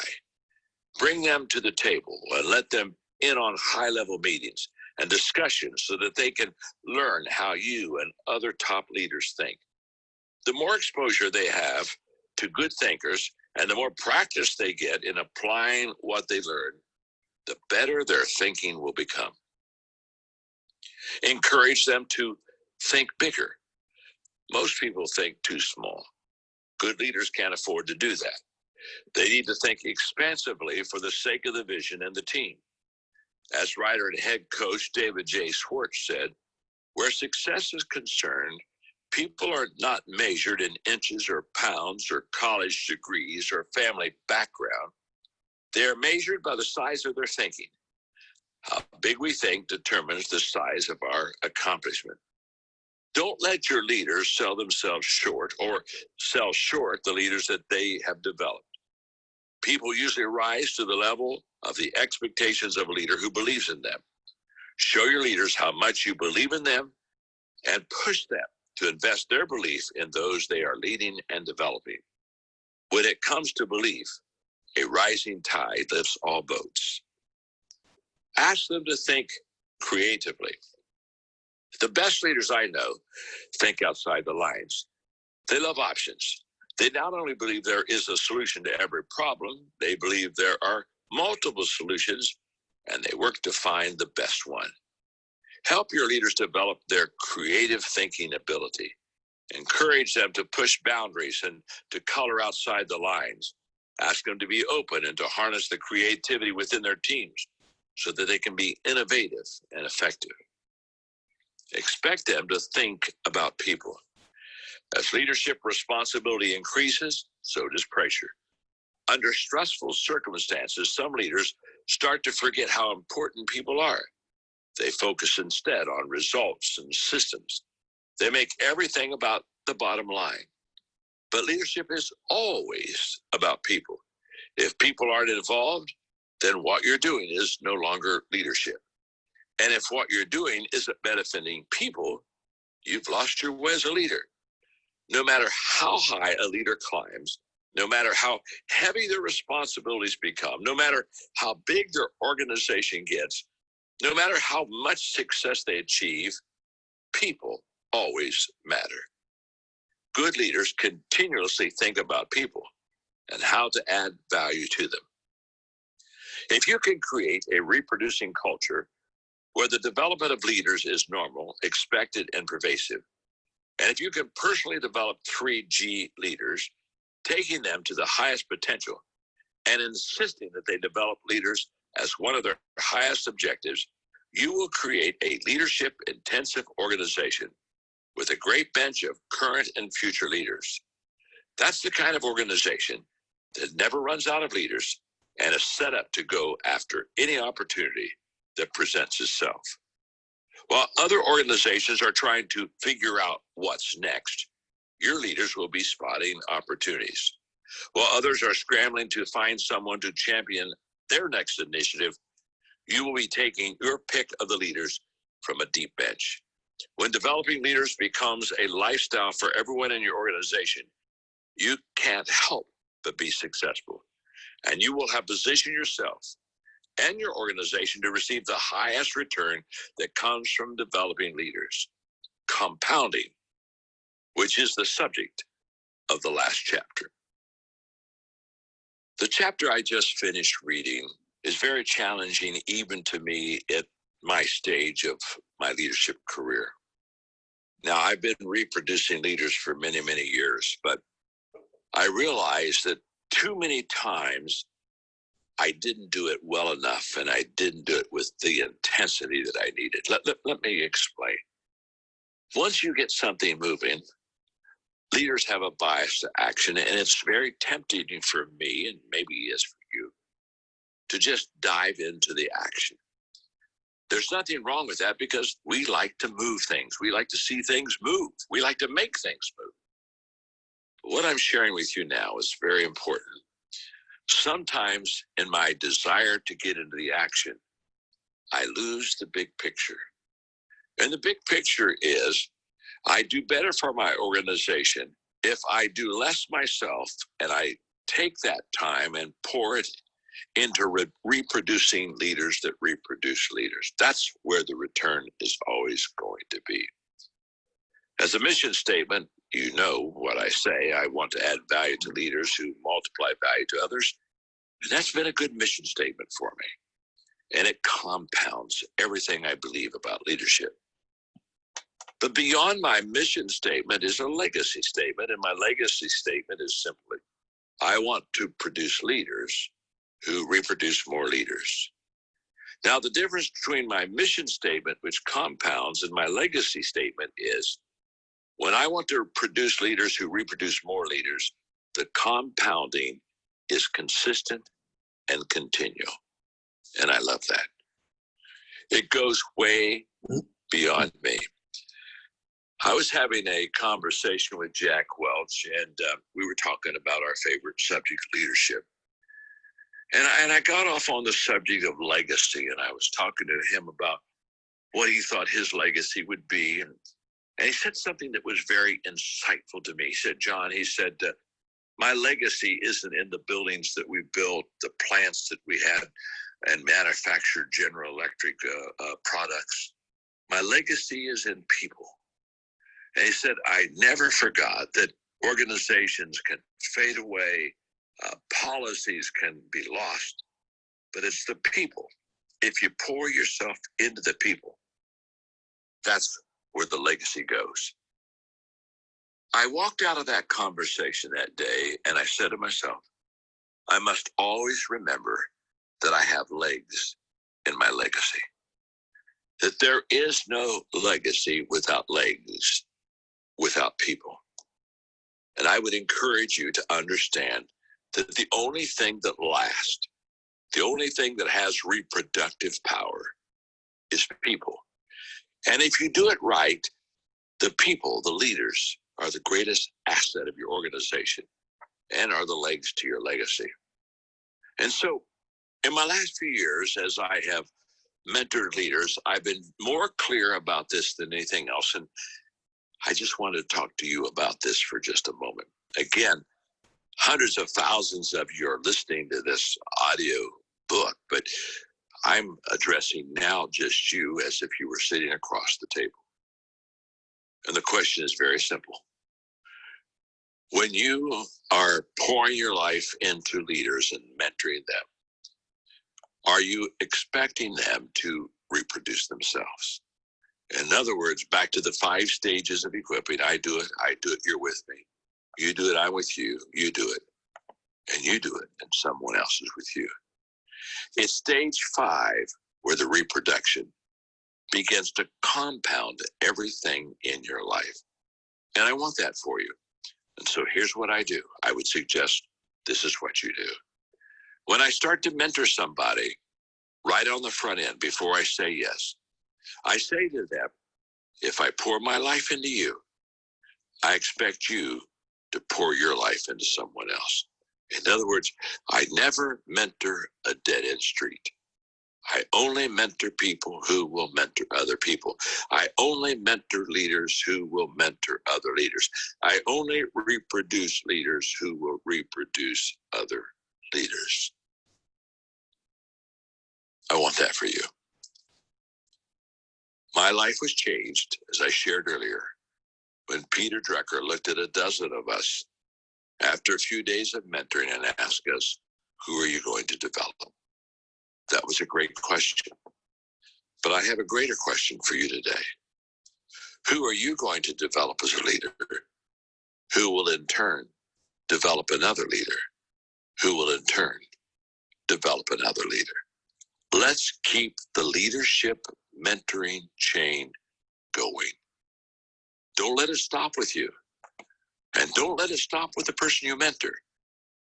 Up front, ask them to keep the chain going. That's what I'm doing with you. I expect you to pass it on.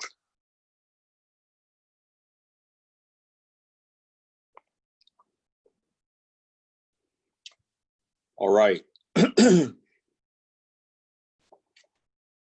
Now it's your turn. This is a time in which I see what you've gotten of value, and this is your opportunity to truly maximize this rare opportunity that I'm giving to you. And so I encourage you right now just to get your thoughts together. I expect substance. I expect reflective thought, transparency, openness, and value. And so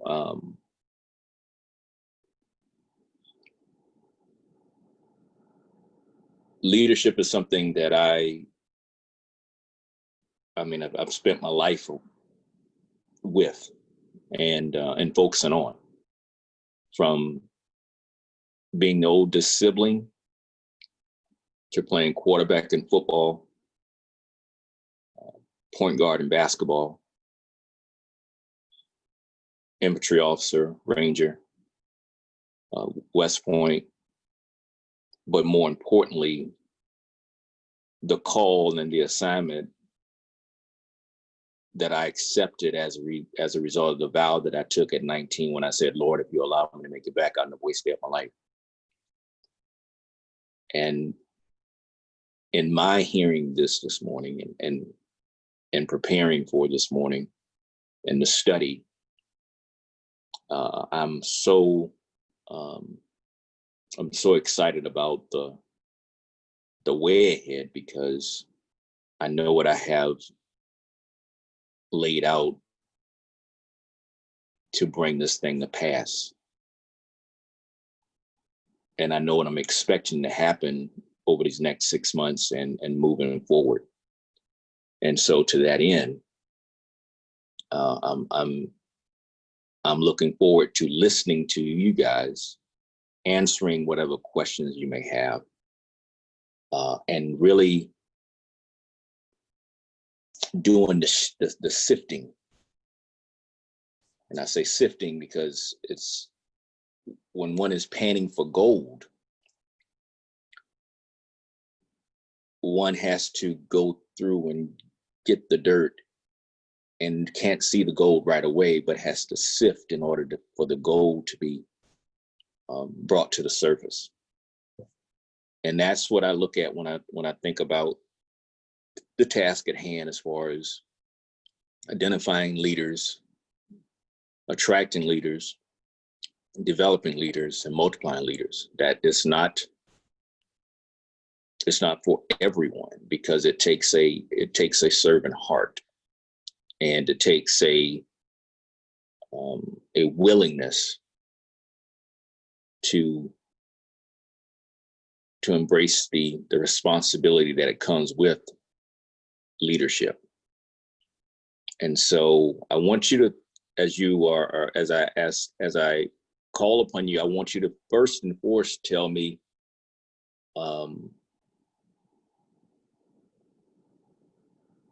what you experience in listening to what you just now heard. What I'm not, and what I don't want, is you regurgitating your notes based upon, well, this is what they said, because that's what you do in church service.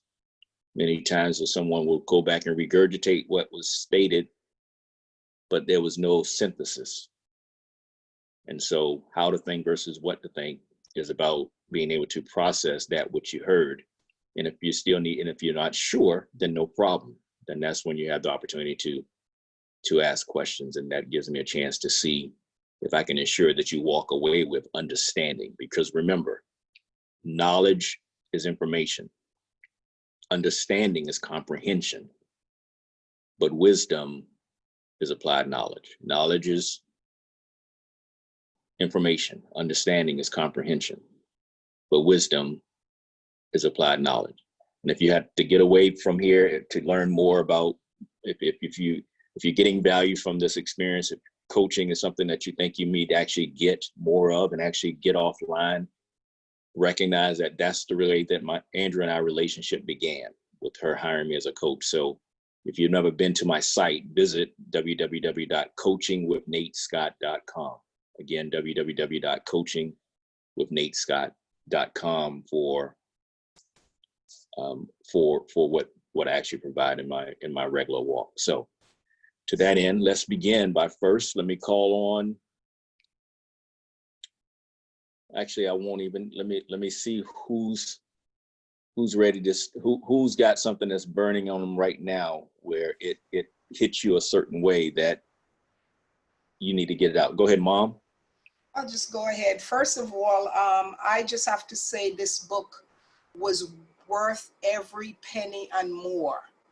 As I was listening, I was mostly reading along with the book, and that's one thing I've never done in a book. If you see all my books, I read them, but there's no mark in them.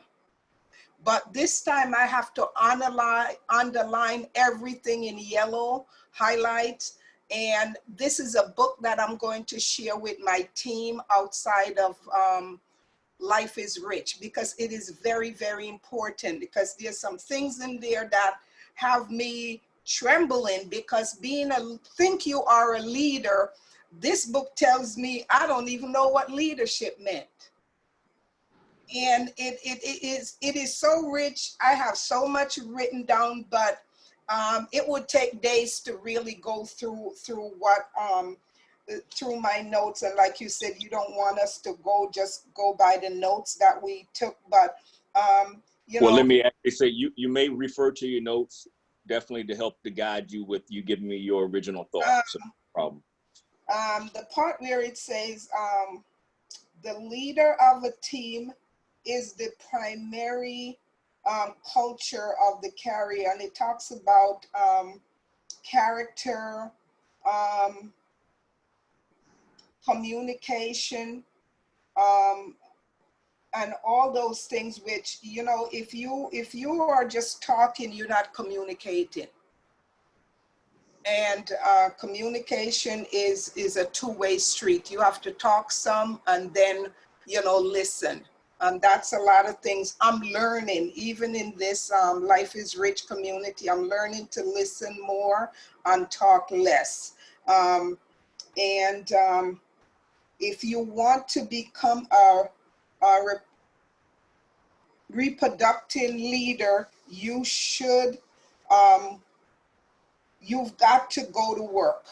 And a lot of times, I know with me, I keep saying I retired, and you can't keep saying you retire and then you want success.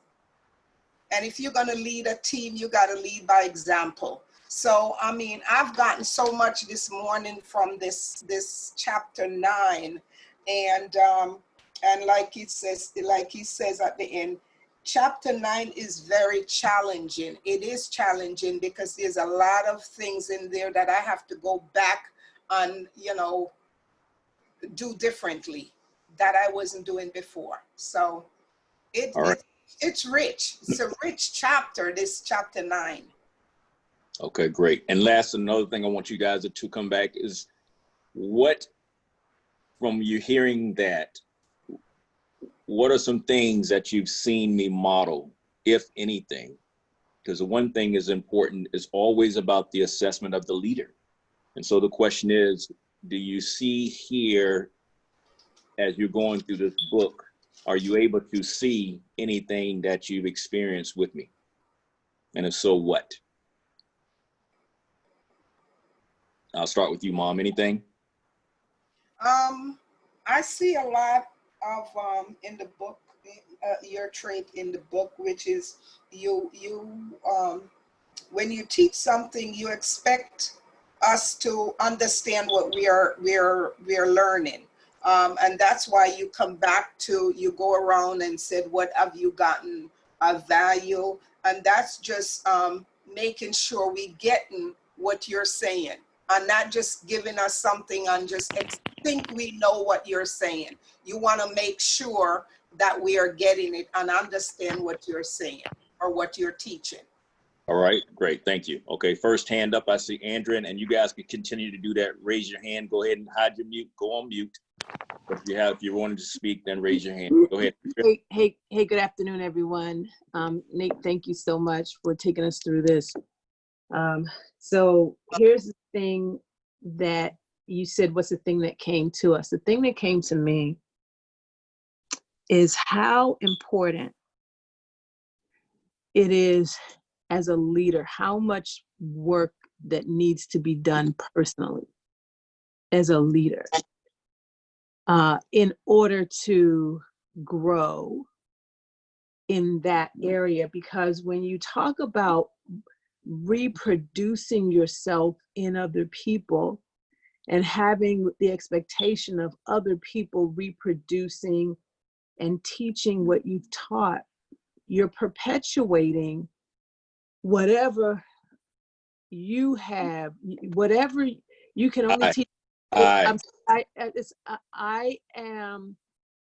the law of the lid. I can only teach at the level that I have grown. And so the thing that came to me was the level of work that I have yet to do as a leader to be confident that the legacy, whatever legacy that I leave and whatever I pour into people, that they will be teaching something that will make a difference, and it's something that I can be proud of. I see that in when he talked about, the most important thing is to teach leaders how to think. Well, that's your mantra is, how to think versus what to think. But also, he said that leadership is always about the people. And what do you always say, and this is how I see it in you, people versus company. People versus company. And so the distinction, again, between the shopping club and LIR is that this is what we carry. And this is the gift that God has given you that's being imparted into us, that and to me, I'll say particularly, to be able to give back. So it's about the people, and anything that's not about the people, in John Maxwell's words, we've lost our way. And so the amount of work that has to be done to perfect the leadership skills, or the leadership heart, the heart of a leader, the character of a leader, I know that I've got a long way to go, man. I got a long way to go. So that's my takeaway. All right, great. Longita. You're on mute. Good morning. First, I'd like to say thank you. First, let me say I apologize because of the fact that you as a leader have poured out your heart to me numbers of times to allow me to be a leader. And you've seen in me leadership skills that I have not seen in myself. And when you brought me on board, you told me that you would hold my hand. You told me that you would guide me. You told me that you would get me to the next level that I asked to get to. And because of that, I apologize because I have not taken you seriously. I have not used your skills and your tools the way that I know you have allowed them to be shown through other people. And you allow me to be me.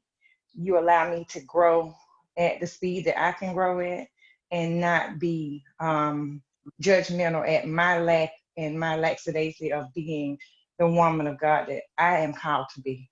So I say apologize and thank you for not giving up on me, as I have given up on myself numbers of times. But you as a leader have not given up. You utilize everything as a leader and pouring out to me to get me to that next level, and still saying, okay, we got to get you to the next level. What do you want for yourself this time here? What do I want? And that shows a leadership more than anything that I've known. And when you just said, don't come on here telling me what you've written down. Tell me what you've learned from your heart.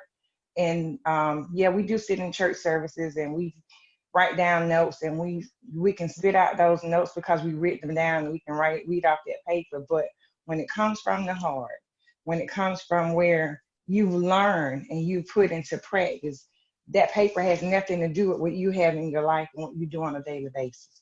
So this morning, I did not hear all of John Maxwell, and I do intend on getting the book because this is taking a different step in my life as a leader. I cannot lead anything or anybody unless I've been led. And I cannot follow you unless I'm in position to grow as a leader. He talked about being grounded. He talked about being gifted and growing. And this morning I realized that I have not been grounded. I have not taken my grounding seriously.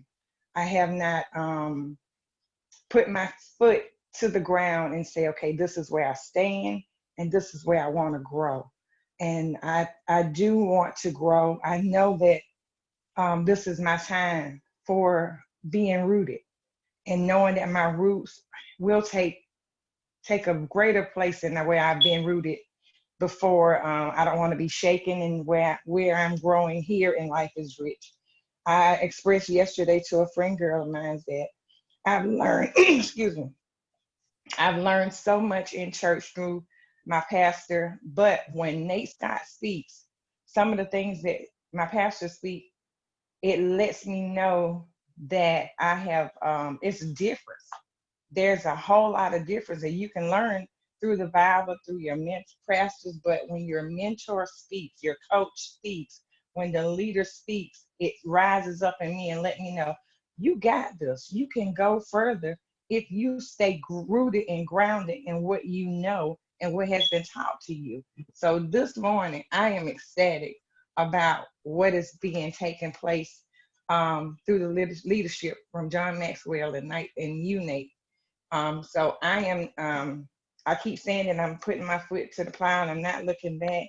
And I have dropped the ball a couple of times, but I can't give up. This is not a place for me to give up. This is a place for me to grow and to understand that my growth is when I show up and I really take heed to what is being offered to me and not defeating myself by not taking this thing seriously and not being accountable to what it is that I am really wanting to grow at and what my next level of life is going to be. So I do thank you, and I ask you to forgive me for my lack. All right, thank you. Tilley. You on mute? Yes, sir. So the key takeaways that I've got today was just like Miss Florence.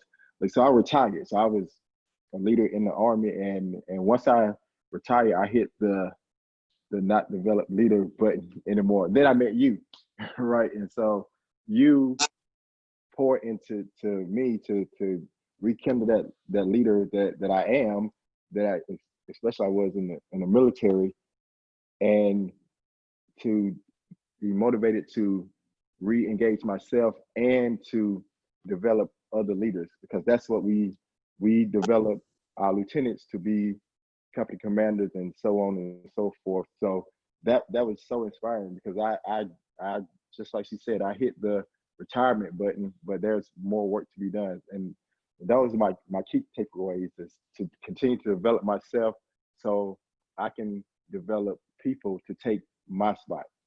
And that was huge. Over. All right, Val.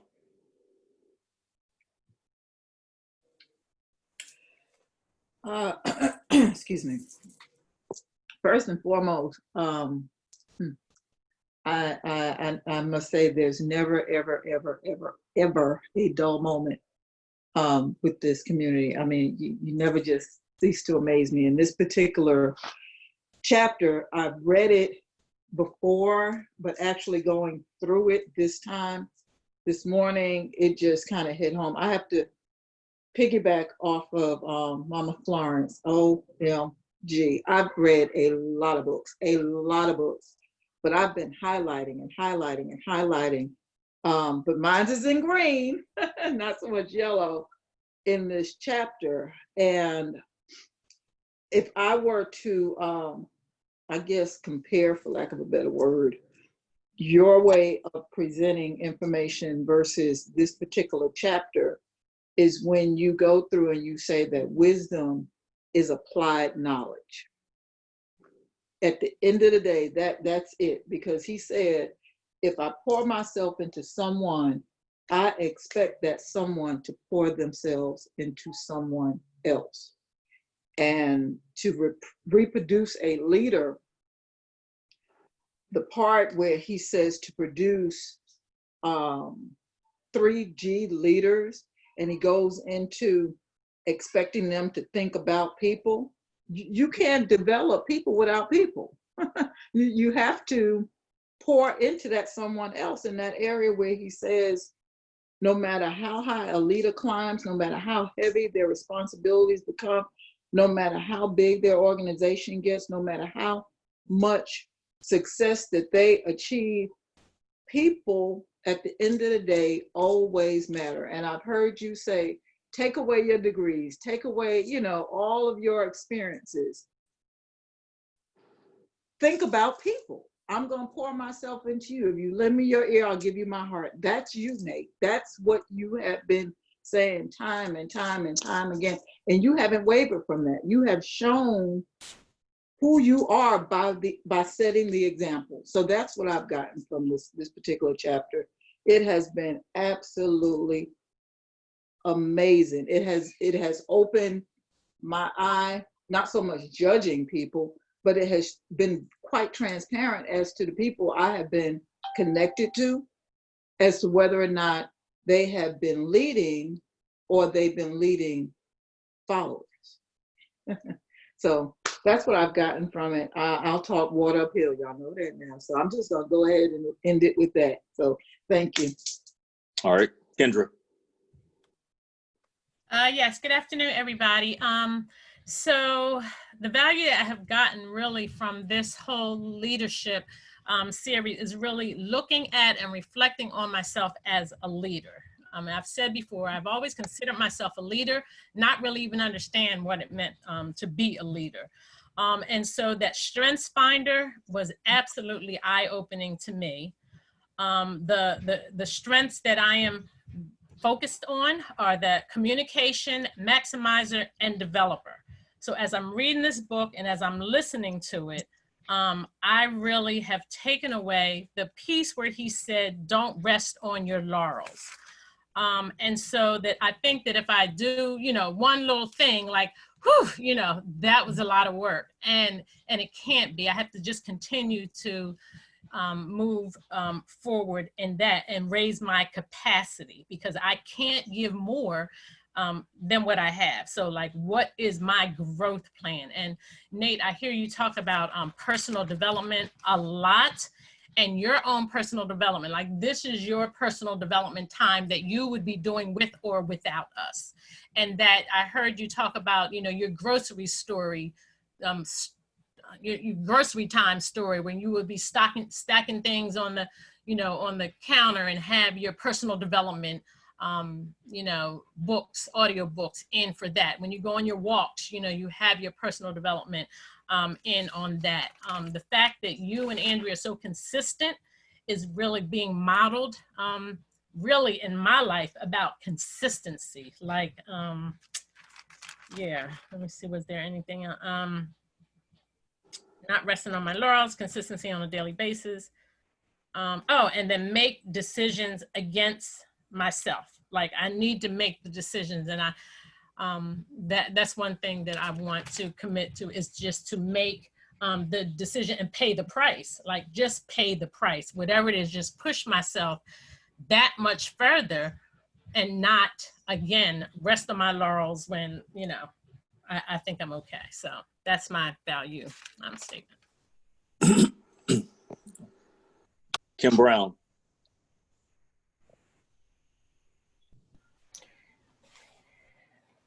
This particular chapter, when I read it this week, it it seemed like it had a different impact today. Just going along with it with the audio, I'm going to echo the same sentiments as was already stated, that this chapter really, it impacted me because I use it as a way, I guess, to intentionally evaluate me, as well as unintentionally, I guess, evaluate you as a leader. And I struggled with actually writing in this book because I probably hadn't written in, like, I like to keep my books clean, but just like Miss Florence said, and I forgot who the other person was, I had to write in this book because as I was reading the words, you know, different thoughts jumped out at me, and it was necessary for me to, capture what was going on, like what, as I was reading it or as I was hearing it, like it was kind of like a reflective session going on that prompted me to like just write in the margins and underline under the words. And when I say that it was an unintentional evaluation of you going through this book, and specifically this chapter, several times, you have spoken about, how we are, or how I am the asset. Several times you've never shown me judgment. You've welcomed me back. You've always had your hand extended, even if my hand may have been out, or even if it's been like, let's say, behind my back. And, I definitely appreciate that leadership trait that you have.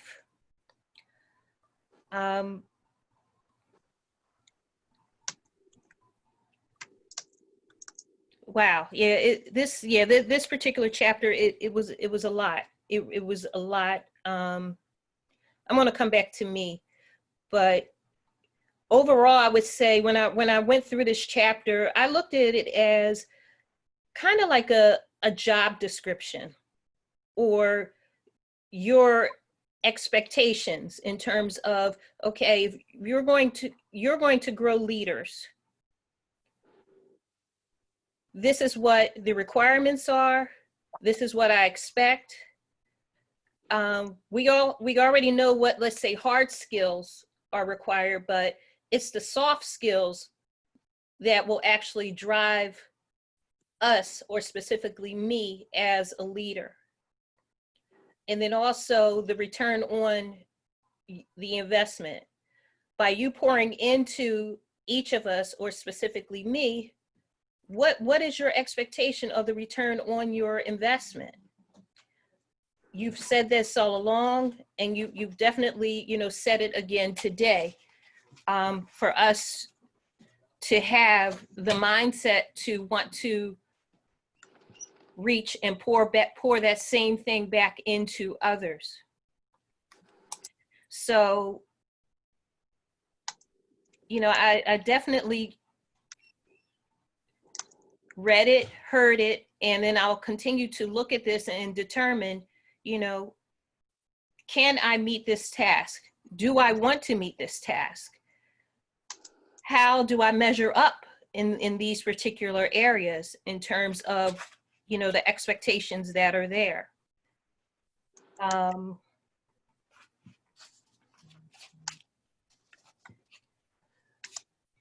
There were several things too that jumped out as well. I guess one thing that I think of is, in terms of reproducing leaders, you have referred to when we were going through the challenge, and how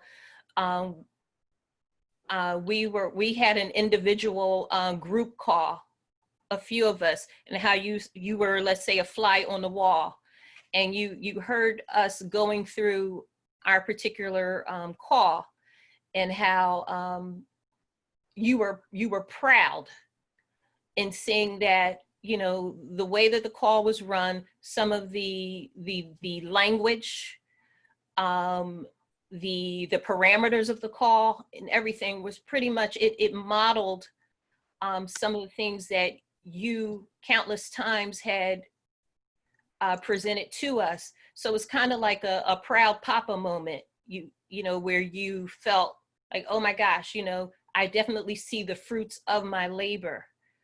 And it's funny, like I feel, I don't know, I feel excited, I feel nervous. It's just a whole lot of emotions with this particular chapter. And I know that it's, you know, it's definitely going to be a reread and another reflective period that I need to have with this particular chapter, because I don't know, I kind of feel like it's the rubber meets the road kind of chapter.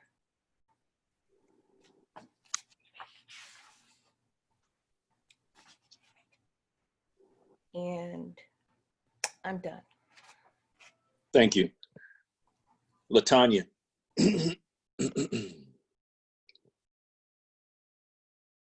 You're on mute. Val Shelton, Val already, Tara. Okay, I'm here. This is Tara. Okay, my value statement today.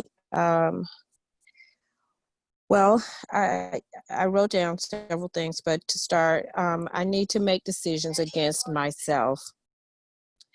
I need to discipline myself to do the right things daily, weekly, and yearly.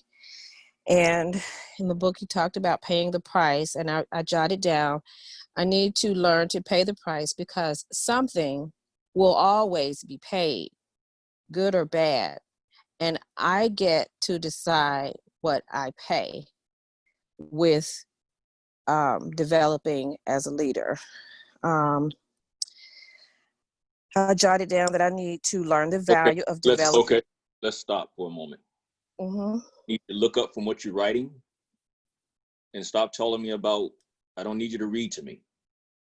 What you experience. Give me something that you actually got from it. Because more likely than not, you guys have spent time in events, seminars, and all these other things where you got notebooks for days.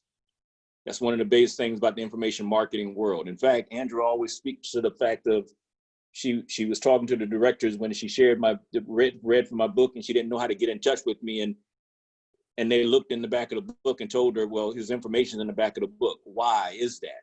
Because I don't want people getting my book and then it collecting dust. That's the information marketers that do that. There's no expectation, hey, people, some will, some won't, so what? So no, that's not what the spirit is of what I deliver. That's not what this is about.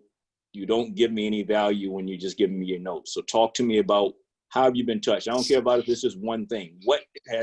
What's revealed to you that's going to allow you to walk away here different versus your time being spent here and then you go back into the rah-rah feel good. This is not it. So talk to me from the heart. Talk to me about what's real. Okay. If I may just say, this is part of my personal development based on some feedback that you have given me in the past. I'm not reading I jotted down my heart on my paper, and I'm going by this just to stay on point because I tend to go elsewhere and the point gets lost. So please forgive me if it sounds like I'm just regurgitating notes because I don't feel that that is what I'm doing. I really wanted you to know that that hit me in the place of knowing that I do get to decide the price that I pay when I make decisions against myself, because I said this is what I want. I realize my lifestyle has been that of martyrdom. I had been willing to throw myself across the line for the people that I care about, people that I take interest in. However, I'm learning that that is not developing myself as a leader. You know, even Oprah talked about doing the next right move. I have been busy being busy. And I learned from hearing today and the lessons leading up to this is that I do need development. Development never ends. Even if the goal isn't ultimately leadership for whomever, you never stop learning. You always talk to us, Nate, about how our best thinking has gotten us to this point. Well, my way of thinking, I believe, has caused me to enable people around me to remain the same, and they just to continue to stay in lack and scarcity thinking, which reflects back to me, which affects my mood and my growth and my interaction. So Hey, it's Tara, been a... let's pause, and I'm going to walk you through for the benefit of everyone. I want you guys to learn how to listen and do personal reflection. So Tara, here's the thing. I need you to talk to me about, for example, let's take a look at these three areas. Grounded. Like begets like. That's very critical. Like begets like. The reason why chapter 1 of Life is Rich is Leadership is the Answer is because I've said everything is about that mirror test. We've got to get away from this thing of looking externally, and we've got to, the work that, if you guys want to really know what really makes me rather different than most, is I've got a high level of self-reflection. Mm-hmm. The work is always on me. It's the buck stops with me. In the military, we say that the commander is responsible for everything the unit does or fails to do. As a father, that's the mindset and the focus that I have. That at the end of the day, I am Christ's heir. It's not about, well, I did this because. That's why we said West Point cadet will not lie, nor cheat, nor steal, nor tolerate those who do. That's the character piece. But the 4 responses, yes, sir, no, excuse, sir, I do not understand. We've got to break the spirit of excuses, because we then repeat the same cycle and we look up and we see that nothing's changed. But it's because we've never actually said, I come as I am. This is me. This is what it is. And I just want to get better each and every day. When you listen to these, when you go through this personal growth and development and you start to look to try to, that's where humility comes in. So here's what they said. Grounded. The first thing it says, like begets like. That's a universal law. I look for leaders who have a solid foundation, who are grounded. What do I mean by that? Here are the characteristics I seek in a grounded leader. And this is where we now do the self-reflection. Number 1, humility. My mentor, John Wooden, was the humblest leader I've ever known. One of the things he used to say was, talent is God-given, but humble fame is a man-given. Be thankful. Conceit is self-given. Be careful. Those are great words of warnings for leaders. So many times, the background of the evidence of conceit can oftentimes be directed back to, where does the blame fall? Number 2, teachability. Talented leaders are often strong-willed and confident. Those are good qualities. However, talent can also make people hard-headed. It's difficult to teach someone who isn't open to change, who has little desire to learn. You can't afford to waste time trying to work with someone who won't learn or improve. So what should you look for in someone to develop? Try sharing the following steps of teachability with people who are thinking of mentoring. Number 1, they don't seek advice. Number 2, they don't want advice. Number 3, they don't object to advice. They said at least find the people at least at 3. Meaning that if they get the advice, they won't object to it. And then it moves on down. 4, they do listen to advice. They do welcome advice. They do actively seek advice. They do follow the advice given to them. They do give others credit for their advice. Then ask what stage best describes where they are. That's a self-reflection opportunity. Ask yourself, what stage best describes where you are? Any leaders you choose to work with must have reached at least a stage 3. At the very least, they cannot object to advice. It would be even better if they were further along, but how far along they are is less important than, here's the part, than evidence that they are progressing. Your goal is to help them get to stage 8. That's where good leaders live. Authenticity. Authenticity is new authority in leadership, not power or position. Authentic people are aware of their strengths and weaknesses. Don't try to be what they're not. The leaders you choose should be realistic about who they are, that mirror test, demonstrating that they're neither overly impressed with themselves nor depressed about themselves. They're comfortable in their own skin. They can relate to the words of former South Africa President Nelson Mandela, who said, "I do not want to be presented as some deity. I would like to be remembered as an ordinary human being with virtues and vices." Maturity. Many years ago, Ann Landers wrote a marvelous piece on maturity where she described it as a willingness to wait, perseverance, self-control, integrity, responsibility, and dependability. It's the ability to say, I was wrong, to keep a promise, to make decisions, and to follow through. She finished by writing, maturity is the art of living in peace with that which we cannot change, the courage to change that which should be changed, no matter what it takes, and the wisdom to know the difference. These are the kinds of people who are grounded. These are evidence, evidence, evidence. And then the last one, integrity. My friend Pat Williams, Senior Vice President of the Orlando Magic, said, one of the primary rules of navigation is this: what's under the surface should carry more weight than what's above the surface if the ship is going to make it through storms without capsizing. That's exactly how it is with integrity. What's under the surface had better be greater than what you're showing to the world, or you're never going to make it through the storms of life. We've got to stop doing this pretentiousness and start trying to project something.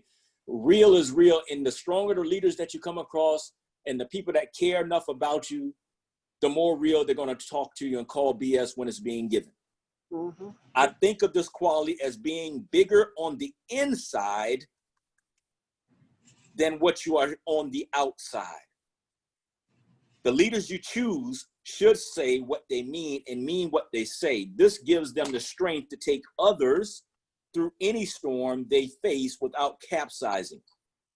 Humility, teachability, authenticity, maturity, and integrity provide a solidly grounded foundation upon which to build strong leadership.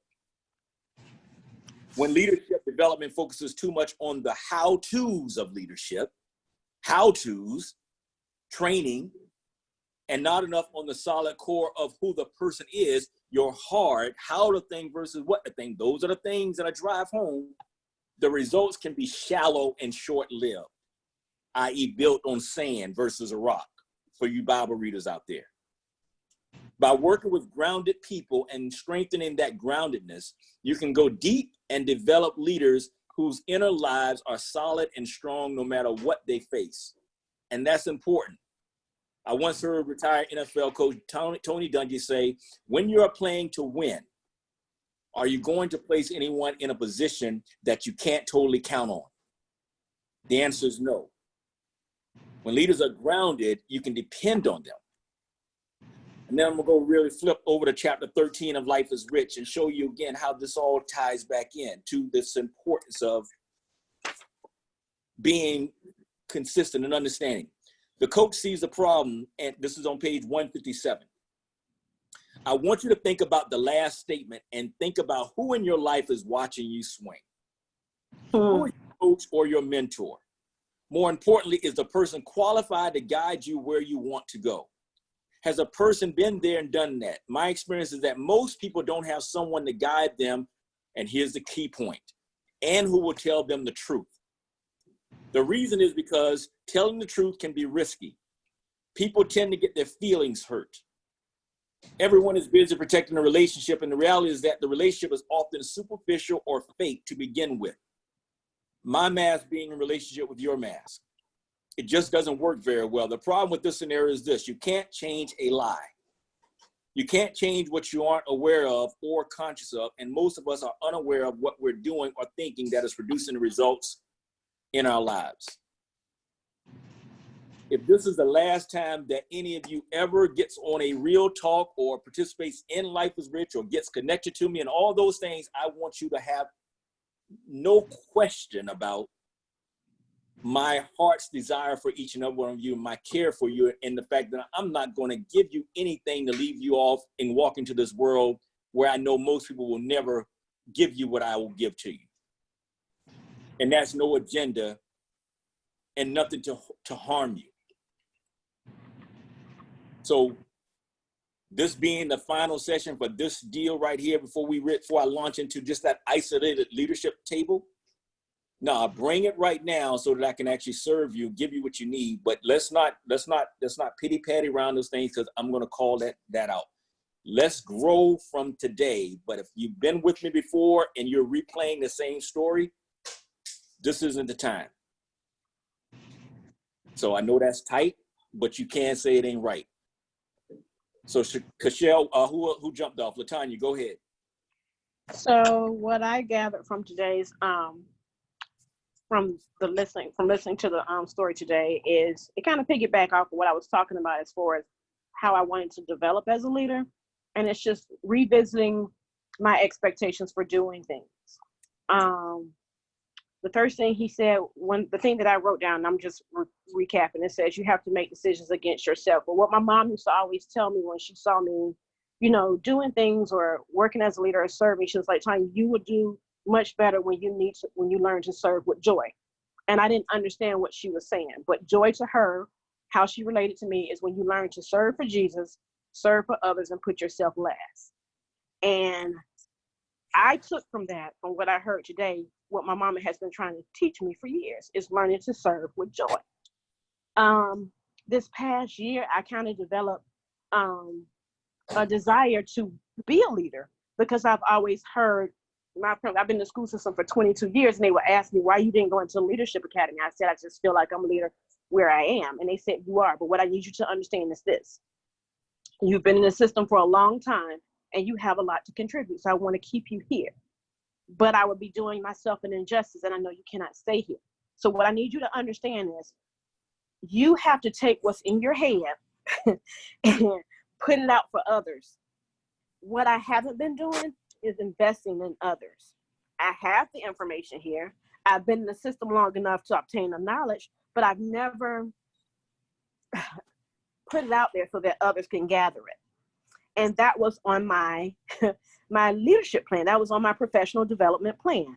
I needed to find a way to make my contributions count before I decide to leave an industry that I've been in for 22 years, so that people can celebrate me.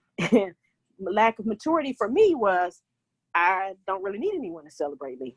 They said, well, I want you to be able to celebrate yourself, because you have enough information and knowledge so that you can celebrate the nuggets that you've gathered and celebrate the fact that you're giving it to somebody else so that it can go on. So my next gift was, am I using my gift for myself or to bless others? That's one of the takeaways. And then the 3 C's that I'm taking away from what he stated today was contribution, consistency, and celebration.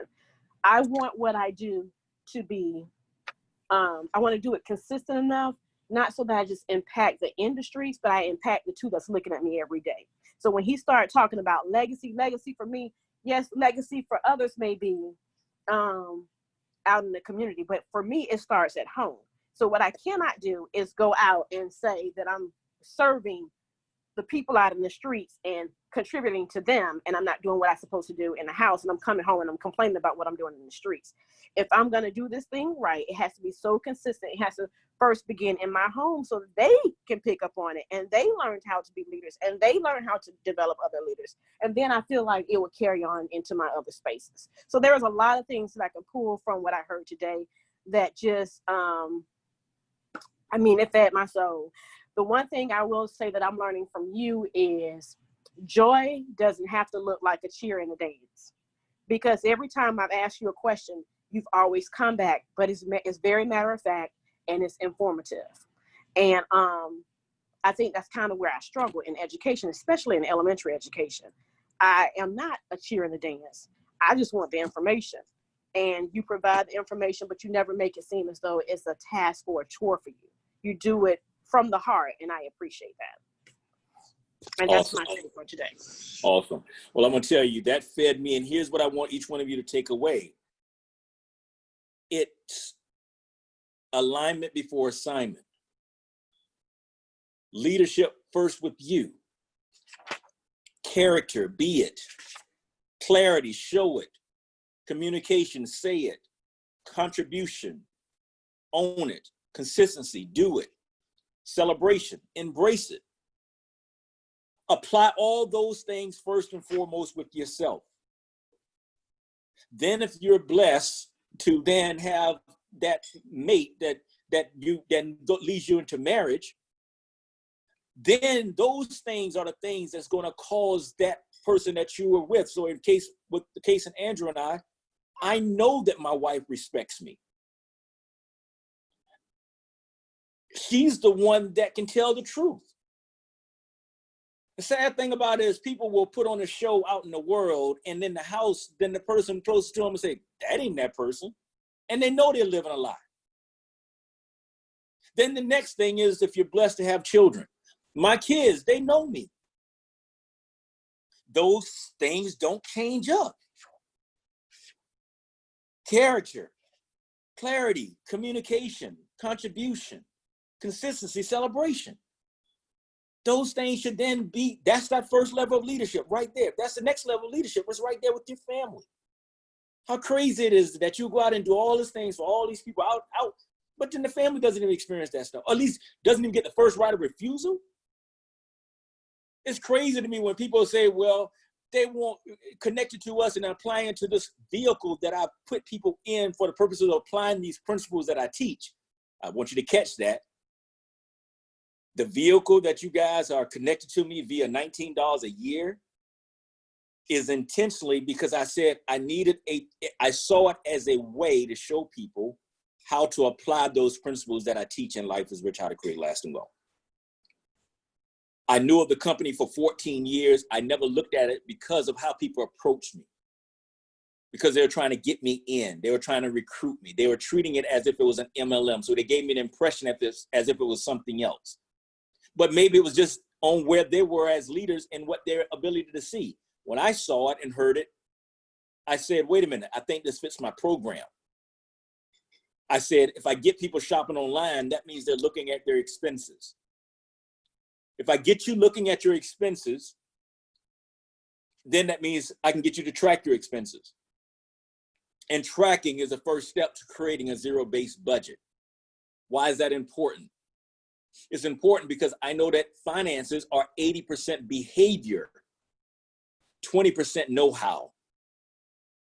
Why is that important? It's because I got to get you your behavior right. Because on page 5 of Life is Rich, How to Create Lasting Wealth, I tell you, daily habits done daily build character. I'm your constant companion. I'm your greatest helper or heaviest burden. I will push you onward or drag you down to failure. I am completely at your command. Half of the things you do, you might as well turn over to me and I will do them quickly and correctly. I'm easily managed. You must be firm with me. Show me exactly how you want something done, and after a few lessons, I will do it automatically. I'm the servant of great people, and Allah is of all phases as well. Those who are great, I have made great. Those who are failures, I have made failures. I'm not a machine, though. I work the precision of a machine plus the intelligence of a person. You may run me for profit or run me for ruin. It makes no difference to me. Take me, train me, be firm with me, and I will place the world at your feet. Be easy with me, and I will destroy you. Who am I? I am habit. If you get the spirit of all these things in which I'm teaching you, and you get it down and you understand it at this simplistic nature, then the results that you will experience as it relates of influence, because leadership is influence, is that you will find and attract someone to mentor right away. This month right here, every one of you will be in a position to go D3, D4, D5, all those things that require a first level of leadership. And that's my expectation. And that's why I'm drawing a line with who I spend my time with, because I know that this is not for everyone. The beautiful thing about our community is that we will provide this environment for you to grow at whatever level you want to grow. But the thing about leadership is it takes responsibility. For the military, for someone to be an officer, they've got to go get a college degree. I was an enlisted soldier first. When my basketball scholarship fell through coming out of high school, I turned down my academic scholarships and went into the Army because all I wanted to do was play college basketball. I didn't want to give up my goal. I went, continued to play sports, enrolled in college courses, and as a result of that, one of my professors, her husband was a West Pointer. She knew my company commander. They came and approached me about the idea of going to West Point. I took that opportunity because of the vow that I took to God. And I said, Lord, if you allow me to make it back, I'll never waste a day of my life. And on February 26, 1992 at 10:30 a.m., I wrote out a decision matrix, made a decision, pros and cons. And I made a decision that I would give up the traditional college life to go deal with a lot of BS for 4 years. But because of what it would allow me to give and serve. I'm telling you, that's the walk of leadership. And it's not something that is burdensome. You have to have a desire. It's where discipleship comes in. It's what is laid out in God's word. And what we have is we have an opportunity to, as a collective body, to just continue to be kingdom builders, to be our very best, so that in turn, we can sow those seeds. That's what we're about. That's the standard as it relates to the set-aside people. And that's the invitation that you guys will have the opportunity to grow to accept. Okay? And so thank you for what you just now shared, Latonya, because that's where it begins. It begins with self, and then it matriculates through everything, beginning with your family, because then we can change the community, then we can change the city, then we can change the state, then we can change the country. All these problems that we're experiencing here in this world, we can impact that right now, beginning with who we are. And that's my single focus, is that leading you, developing you, so that there's nothing that we will not obtain, because God's word is true. He can't lie. But he can't give us anything that we're not prepared to handle. It's capacity development. Question is, and I said it to you, you can bring me anything you want. If you tell me that you want something, I know that God is the one that will not withhold it if your will is aligned with his will. But he can't tell you the timing of it. But I can tell you, if you trust the process, that his timing is always the best timing. Case in point, my wife is married for 17 years. God's time is always perfect. Who would have thought that he would bring us back together? He would bring us together like I've been married. This is my third marriage, which is my soulmate marriage. This is easy. But I thank God for all the other, for everything else I've gone through. When I shared a story about going from acquiring over $1 million in assets in 90 days and creating over $1 million, creating the net worth over $1 million by the time of 32, becoming a millionaire by 32. And then I also openly shared in chapter 3 about that 5 million to zero, and going from a 6,000 square foot home in a gated community to a 10 by 12 room with no water. I thank God for it, because it was never about the journey. It's about me knowing who I am and whose I am. And those are the things that allow me to have the compassion to engage and to do so openly and honestly and say, because I'm not, there's life experiences, that wisdom that were required to put me in a position to be able to do what he has in store for us. So I am filled with joy throughout. And I come at you with this intensity because I love you enough to do so. If any of those that have been athletes, you understand what it is for a coach to pull you to the side and how that coach's temperament, because I don't treat you with kitten gloves. Many will say, well, hey, you got all these women, you can't. No. The reason why I go like I go and serve women the way I serve, because I already knew what it looked like to say, I don't know if I'm going to continue. I don't know if I'm going to be alive. And so I committed when I had children, beginning with my daughter, I said I was going to pour into women because I wanted to create the role models that I would want my daughter to follow. That's the why behind how I do and what I do and why I do what I do. How to think versus what to think. Strong, confident, in your own skin, authentic. Recognizing the rules of the games and being able to accept it for what it is and then go and then approach it as a thinker. But then he talked about the thing about there's a difference between mentorship and sponsorship. That was revealing to me because I said, I'm a sponsor. I put people in a position to win. I'll roll up my sleeves to carry it across the finish line. All one has to do is have enough belief because I know what's possible. And that's why I talk to you about using 7-minute videos, because I'm like, the 7-minute videos there's no question about whether or not I can help each one of you to create a 6-figure income. I don't have any doubts about it. The question is, do you believe? Do you believe enough to stand firmly on what God has said about you and what he has in store for you? And then through experience, do you develop trust? Spirit against spirit. Try my spirit against the spirit. See whether or not I fail you in the context of what God's word said. Don't take my word for it. Just watch. And that's where alignment before assignment comes in. So there's a higher standard that I ask you to hold me to as it relates to that. Not that I'm perfect, but understand that I know he's perfect. And I know that as long as I'm being led and just don't worry about what you're thinking or feeling, but literally lead in accordance to what is given to me, then I say, there's nothing for me to do because he's perfect in his creation. You guys have it all. I'm just trying to get you to believe it. And then grow into it. Because that's the only way for him to say, good and faithful servant, well done.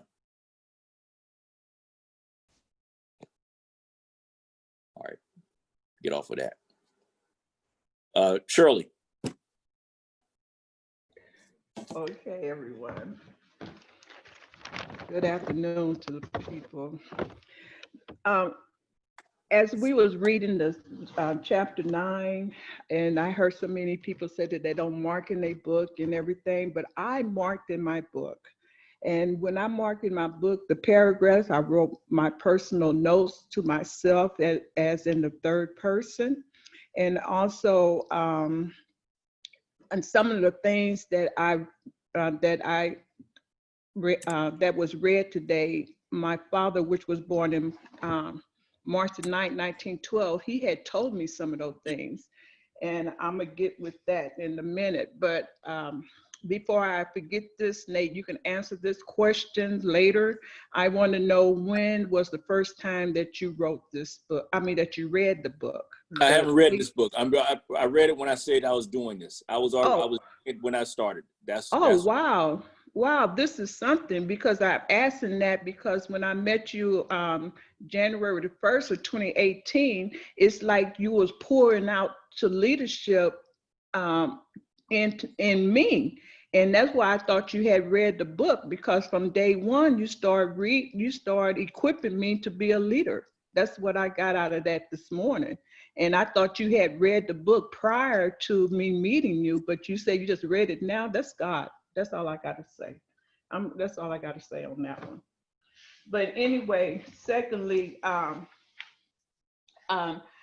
one of the things that I also is that humility. I don't know, a couple of months ago, we was talking about something, and it was one of those calls for me that was hitting me to my heart. And I said a statement said, humility come before blessing. And to see this morning on page 181, where he was talking about the humility, and that's what I wrote right on the side of that. I said, God, humility come before blessing. And that's what my dad, which was born in 1912, I grew up with that saying. I grew up with that saying. So to hear it today in this book, and it just took me back to when I was a little girl. And I mean, this is really, really hitting me deep this morning. It really is, because all of these years that I'm grown up, and I'm experiencing the things that was told to me when I was 10 years old, y'all. Come on now, when I was 10 years old. So also what I want to say is growing on page 185, where it say growing, possessing a hunger and a capacity to be developed. Y'all know I always talk about growth. Every time you say introduce yourself and tell me what's value to you, that's what I talk about is growth. Because I know from 2018, January 1st of 2018, and Nate and Andrea, y'all know too. Y'all know how I was when I first started with you. And when this was prevented to come, was shown to me today. When this was shown to me today, the final G has to do with growth. Okay, y'all, this is where I dropped the mic. I'm not lying. I just dropped the mic right here, because this growth is what I long for. I be hungry for it. It say, how hungry are you? Y'all just don't know. I be so hungry for personal growth that I stay up all night studying and reading and going to my dictionary and doing what I have to do in the privacy of my own study. Everybody doesn't study the same way. I think Nate asked me, or someone asked me, when did you sleep? I don't sleep because I'm hungry for this personal growth. And if I don't study and read and stuff in my own capability, I'm not going to grow. I'm not going to grow.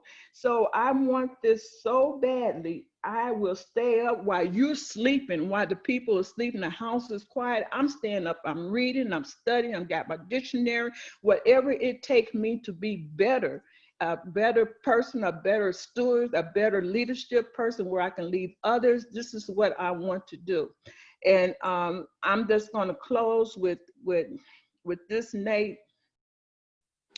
Like I said, I know from day one, I know I have grown. I don't need nobody to tell me I've grown, because I know it. I feel it. I feel it within my heart. And some may see it, some may not, but God got me. And where He's going to lead me in His due time is where I'm going to be. It's where I'm going to be, and I'm going to be satisfied, and I'm going to lead others and bring someone else with me. Because see, I'm a baby boomer. Shirley. Okay. Now I'm gonna close right here. Let me stop it here, because here's what I'm gonna tell you we got to work on. What? Mind remembers that which you work so hard to repeat. So what I'm saying to you is, stop playing in your own mind that which you think other people are saying. Stop. You don't have to go so hard about talking about what's going on. When you have that, you understand it, stay focused there. Stop, and I've said this to you before, stop talking about other people and bringing that into the mix of what it is that you're saying. Okay, I have to work Do you on understand what I'm that. saying? Yes, I do. Stop talking about, when God, it's like you're convincing yourself. So keep doing and stop worrying about and stop repeating. More importantly, just stop saying it. Yeah. Stop saying it, because that's where you're not making it, you're not progressing by repeating that. Okay? Okay. So thank you for that. And everybody, I did want to highlight that particular section that she was speaking about. Growing, possessing a hunger and capacity to be developed. Go ahead and put yourself on mute. The final G has to be with growth. What is a good sign that a leader has a hunger and capacity to be developed? He's already growing, i.e. initiative, i.e. is not someone having to prod it or beg or try to get you, oh, hey, what chapter we're on, or what are we reading, or it's being done. You catch a leader in motion. Already be growing. Understand the growth process. Understand there's a process to it. See growth in the leaders he will develop. Be capable of facilitating that growth. Those are the instructions for me that says the leader you intend to develop must. So what does that say? That means for those people at the leadership table, I'm looking for already be growing. Understanding the growth process. See growth in leaders I will develop, meaning I'm seeing the growth in you. Be capable of facilitating that growth. I'm capable of facilitating your growth, and I'm working to get better. The most important growth area you need to help leaders work on is how they think. That is what separates successful from unsuccessful people. There's a gap in the way they think. As you develop leaders and show them how to develop other leaders, challenge their thinking. Now that's what we offer within Life is Rich. So just know, be mindful that is a chapter, that's a section that you want to score yourself. Are you already growing? Do you understand the growth process? Will I see in you that you're already developing? All right, thank you for Shirley. Appreciate you for that. All right, Sharwonda, are you there? I am. Okay. Let me step in.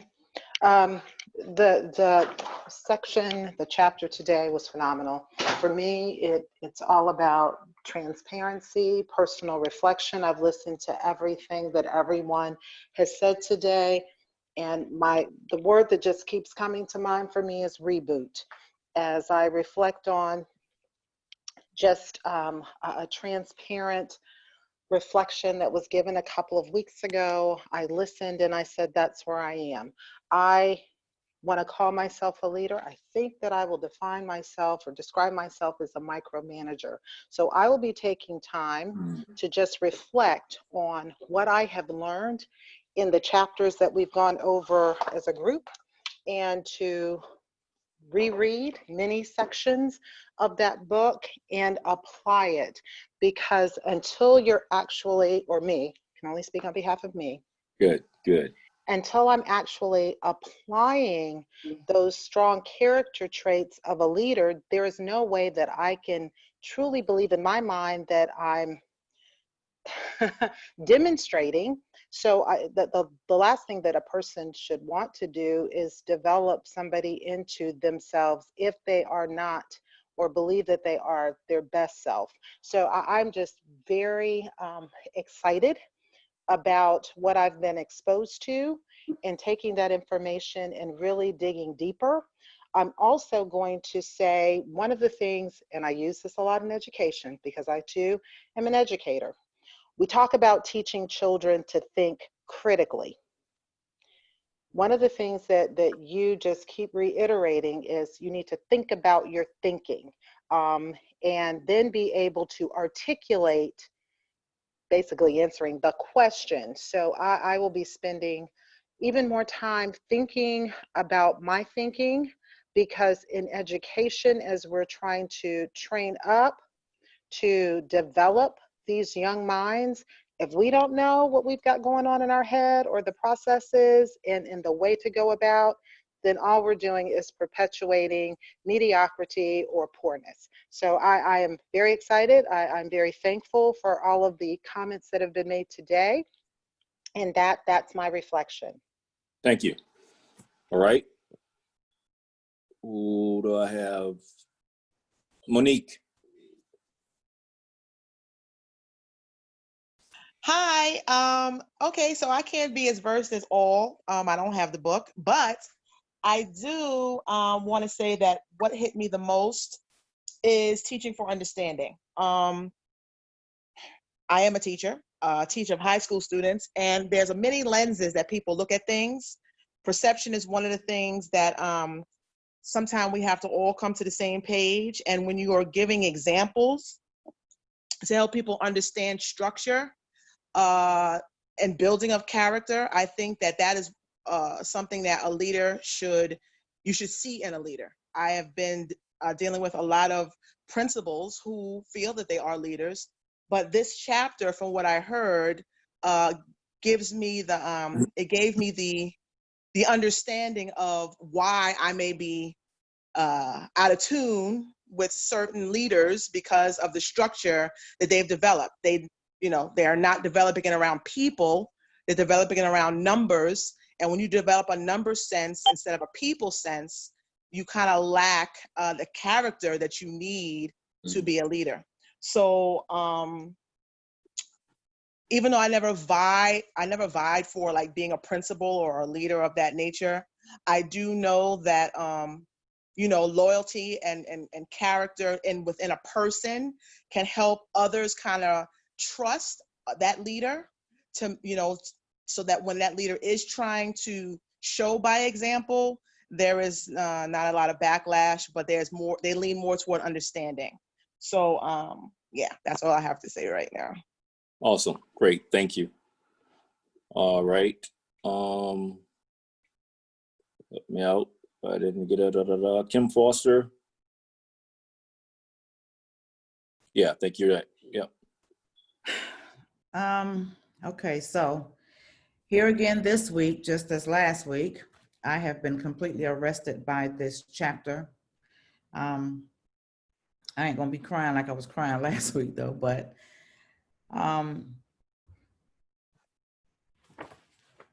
where it talks about make decisions against yourself. And they said that we want success without sacrifice, but life doesn't work that way. And as I reflect on my years of being a leader, because I see so much of myself in this chapter. And when I think about how, in my current situation with Mary Kay and have developed 6 offspring, and none of them, none of them stayed, one came back. How, because I built for numbers, I lacked character. And in lacking character, I couldn't take them any farther than where I was. And so I remember, Nate, probably now about 3 years ago, I was just really in my feelings and I'm a deep thinker, so I'm always reflecting.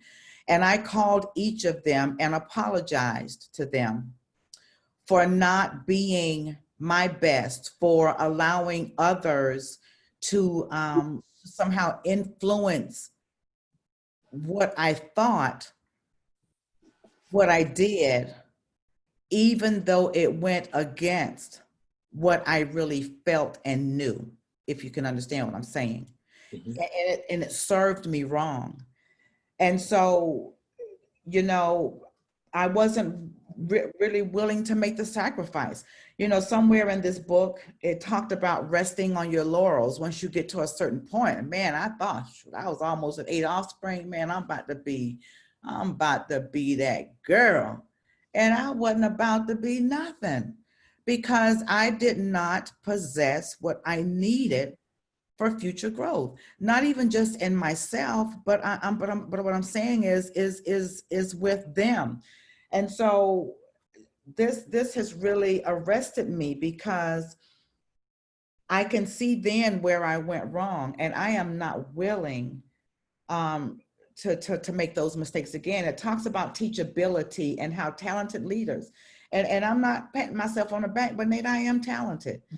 They are often strong-willed and confident, and those are good qualities. However, talent can make you hard-headed.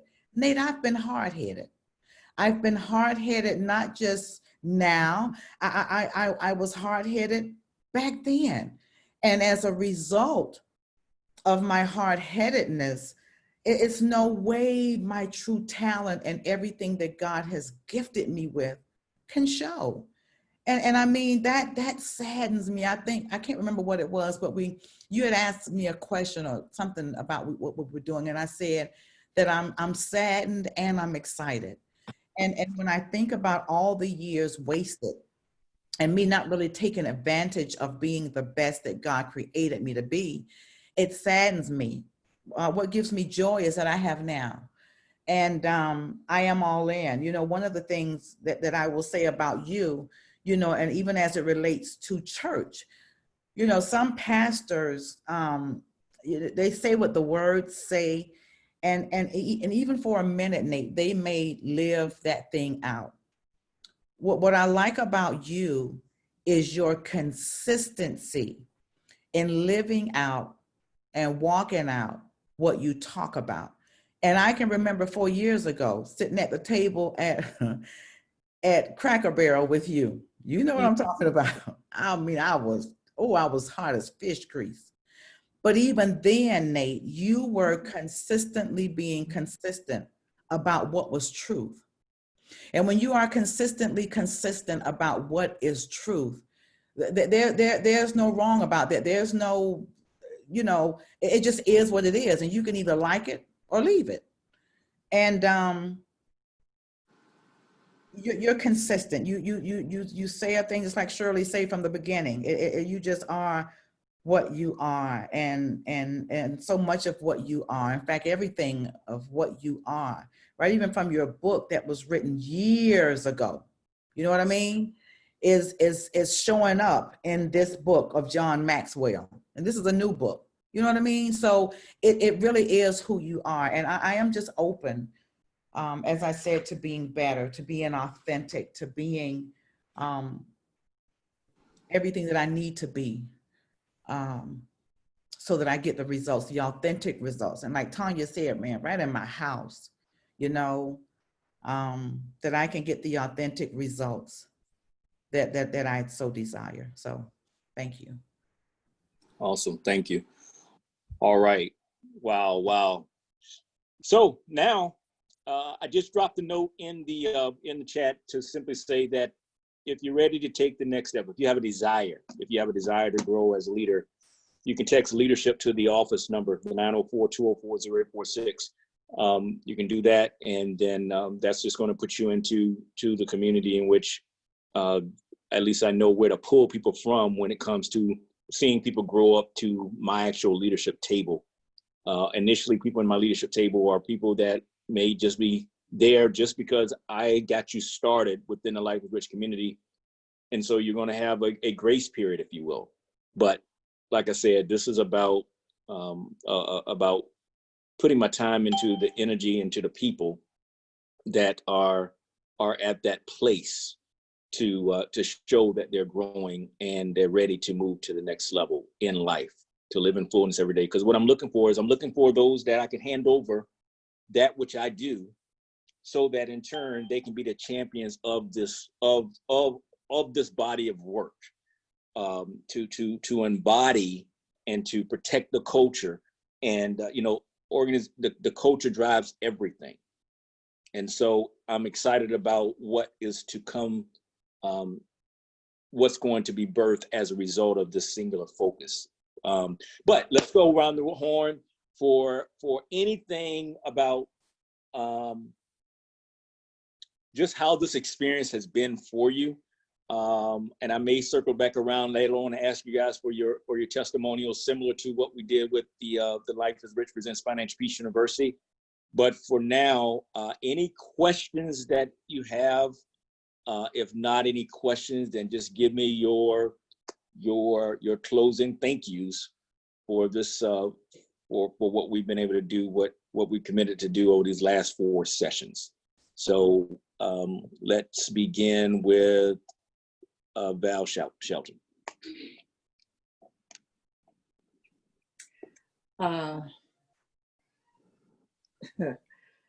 What sticks out for me at this point is Proverbs 18:16 is something that's one of those old school scriptures that I've liked for a long time, where a man's gift makes room for him. Everybody has gifts. Our gifts are all within us, and they're like hidden giants. But then someone comes along and they pour into another person and they awaken that giant. Well, that's what I'm getting from this Life is Rich community. As I said, there's never, never, ever a dull moment. And I'm just so grateful. Chapter 9 just kind of floored me. The book is excellent, but I think this chapter in itself has really it's become more visual. And it's apparent that God has used you as that vehicle to touch so many lives. And the title of your book and this community, Life is Rich, is just that. To live in fullness every day on so many levels that a lot of people aren't even aware can be touched. So that's my value statement. And I'll just end it by saying thank you, Nate. All right, thank you. Andrea?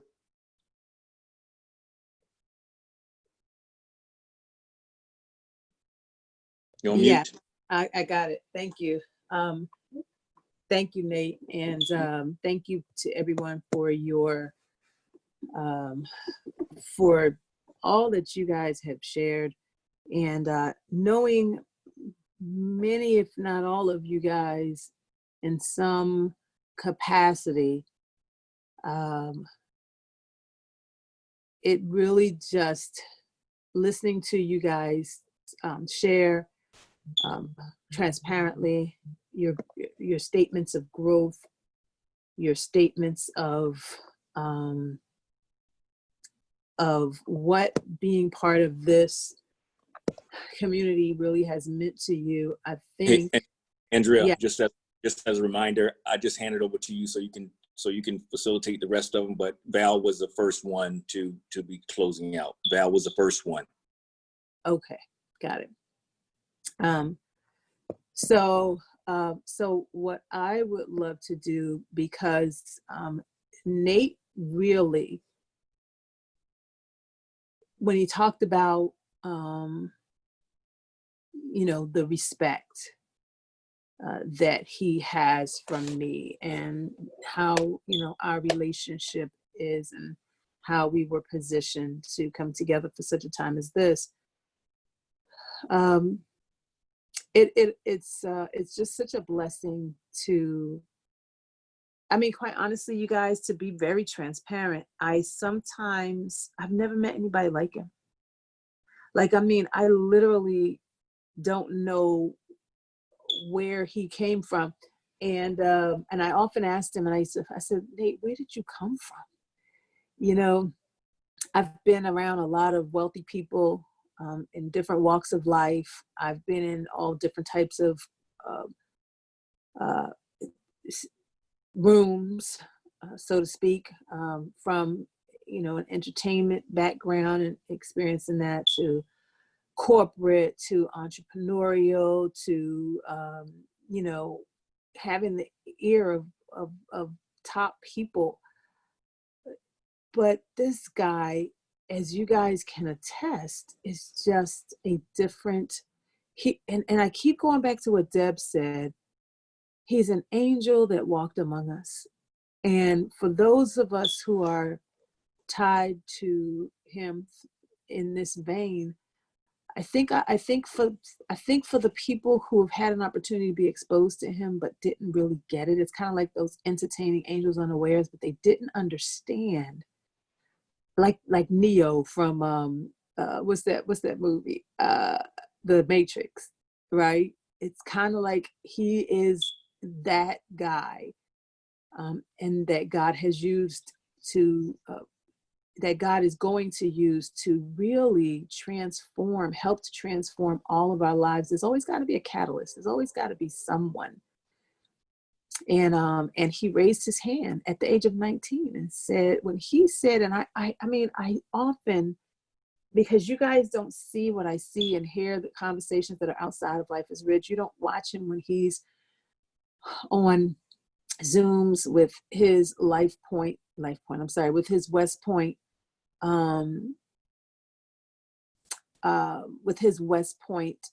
classmates, trying to help them grapple with the race thing and their own, everybody's filters and all of that, and still do it in integrity and in truth, and not backing down from what he knows to be true. And I mean, he just is a blessing. And so for each of you, from those of you who just coming on board to those who have been on board, you got to know greatness when you see it.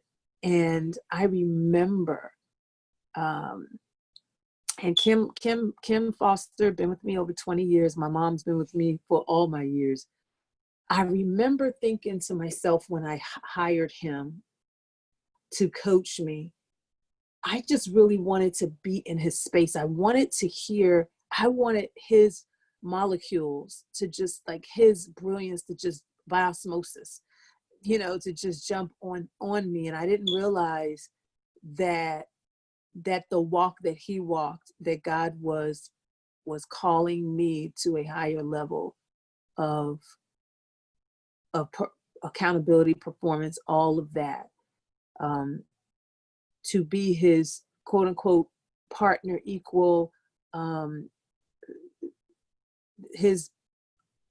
other half of his one, I don't know what that is, but to be one, to be alike, to be suitable. Genesis talked about, God created a woman suitable for Adam, and to think that I'm suitable for this guy, it just really is a blessing. And I'm not going on and on, because I just want y'all to know how much I appreciate my husband and how I'm just blessed. But I remember thinking to myself, you know what? I think this guy is supposed to be my husband, because he was the list that I wrote down. And I said, God, is this him? Because I'm checking off everything on this list. And I'm like, is this the guy? And be careful of your list, though, because you don't want to ever allow other people to move you off of what God has blessed you with, because of their own level of insecurity, their own level of lack of belief, their own filters, their own what they see as success and what they believe as success. Now, I can't remember who said it, but I think it was Val. It talked about people who believe that they are leading, or who believe that what they're doing is leadership, but really are not putting in the work. And it's like what I talked about earlier. This guy puts in the work, and I see it. And so my mother and Kim will know, and they were probably, in the number when I said that we were getting married. I know they were like, huh? And because the circumstances didn't present themselves as being it wasn't traditional. It wasn't the traditional set of circumstances. But I knew what I knew, and nobody could tell me otherwise. Nobody could tell me about the character of this man. I mean, people tried to talk about his character, well, not his character, because you can't talk about somebody's character if you don't know them, but the stuff that their perception of him because of his standards, and his belief in who he was or who he is and who God has created him to be. And so people had this perception and tried to sell me on it. And I'm thinking, no, I've spent time with this guy. I have heard his heart. I felt his heart. I felt God when when I'm in his space, I feel his authenticity. There was no hidden agenda with him. Nothing. And I want you guys to know that the way that he leads his family, I watch him lead his children and how he talks to them and how he expects, you know, the level of expectation from them. And so for such a time as this, and for right now, what I would love for you guys to do, because I know that from his family, friendships, whatever, sometimes the road that you carry when you carry the mantle of leadership to the depth that he does is lonely. People perceive you a certain way. People say you're hard. They walk away, but you still give them everything. And that's par for the course. He never holds back. And I want this, because if today was his last day, as we close, the only thing that I want you guys to do for me is to give him his flowers. And I hope that, you know, and that's not something that he ever looks for. But I know that as a leader who pours out everything and gives everything away, that sometimes that they never ask for anything in return. No money, no, you know, y'all got to remember, I paid almost $5,000 for him to coach me, you know, and I can't even tell you how that went, because I wasn't in the space of, you know, anyway, I got to go back through chapter 9 and read about all those things that I wasn't, and probably still ain't, but, you know, are striving towards and working towards. So if you all will just, from the heart, just share a word with Nate to encourage him, so that he can, I don't know why I'm getting all misty, but to encourage him to keep moving. He's not your pastor.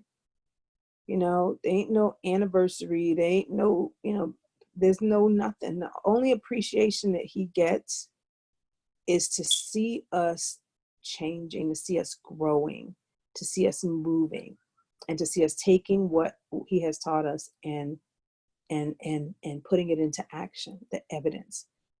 That's all that that's really what he desires. And so, so I'm just gonna open it up, and just real quickly, or however in your own way, I just feel like I just really want to encourage him today.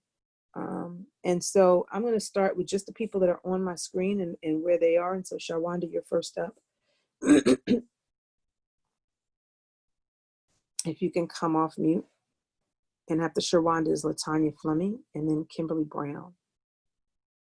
Sharwonda, if you're not able to or ready to, you can go ahead in the chat, Latonya.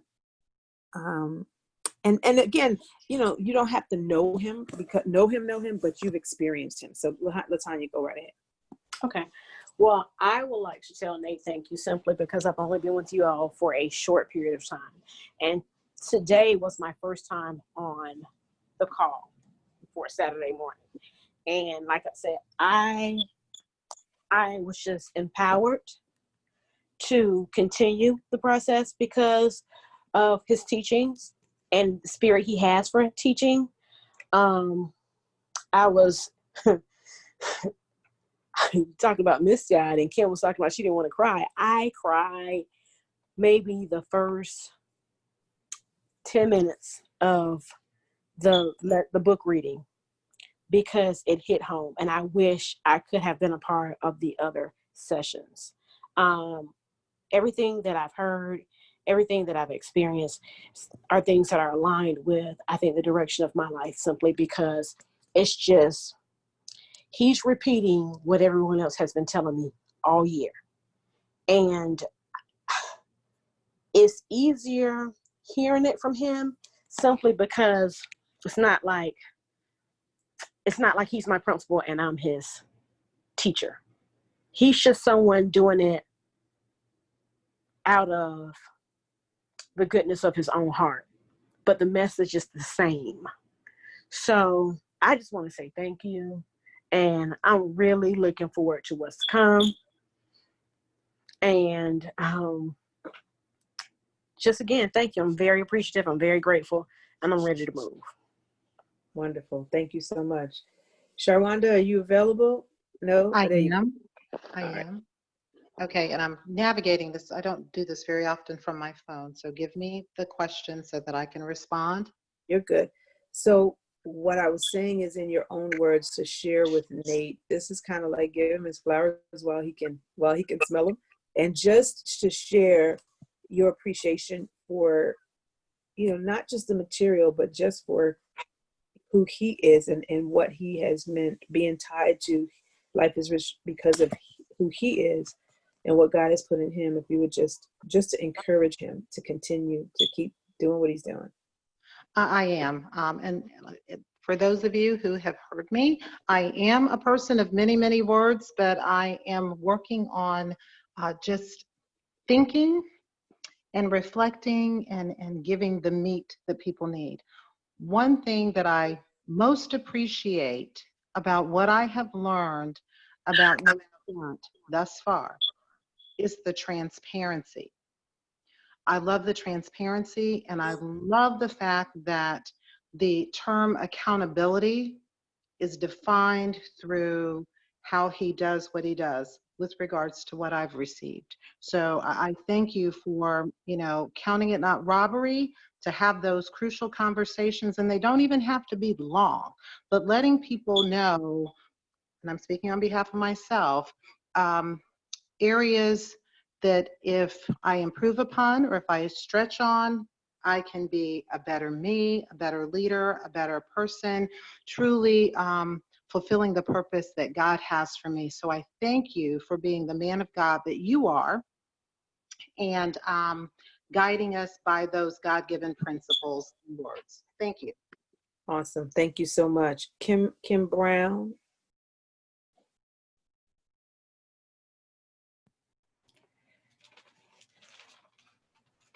First, I just want to say that if you haven't shed any tears while on any of our calls, it's surprising because I know that I've shed tears a couple of times, and I guess when I think about why maybe I was brought to that type of emotion, is kind of like having that, I'll just call it like a come to Jesus moment, or with either some of the things that I was struggling with, or where I was able to draw a connection to. And the awesome thing about this space is it's okay, whether male, female, whatever, it's okay to have that type of moment and not feel any shame, because oftentimes, that can spur, growth, or just specifically with me. And earlier when I spoke, I said that, I felt excitement, but then I felt fear. I felt kind of shaky, trembling, because I feel like I'm just at kind of like a war inside myself. And why is that? Well, I came to a realization of what that is. And it's because, unlike Nate, I would say that I am not consistently consistent in all facets of my life. We often joke about on these calls where, where if Nate is sharing his life or what have you, if he starts a sentence, oftentimes we can finish that sentence because we either read it or we've heard him say it over this, over the span of time that we've been a part of this community. But that's about him just being consistently consistent. And how often do we come across someone that is consistently consistent? And that, I would say, is one of his greatest attributes, where no matter what arena, no matter with whom interaction, you know, that same message or same individual, that same face is shown. I feel it no disrespect to draw the parallel to Christ, especially since we are created in God's image. And I think about my journey, or just being a part of this community, over the past year. And, I think about how in the very beginning, how the foundation had been laid with me in terms of what was to be accomplished, or what was, what should be accomplished.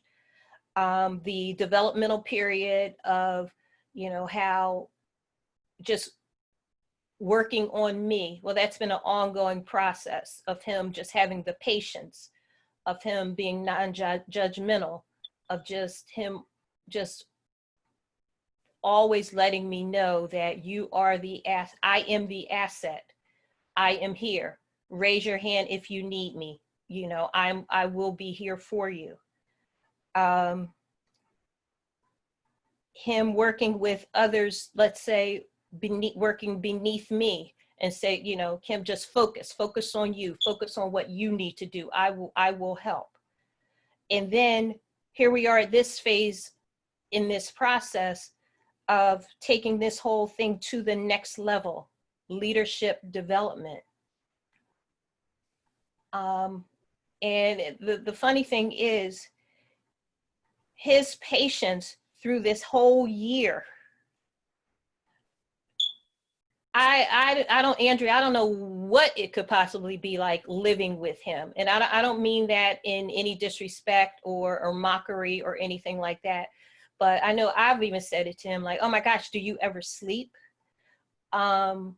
Because to know that you have a plan, and to know that it needs to be rolled out in phases, and to only time release it to those who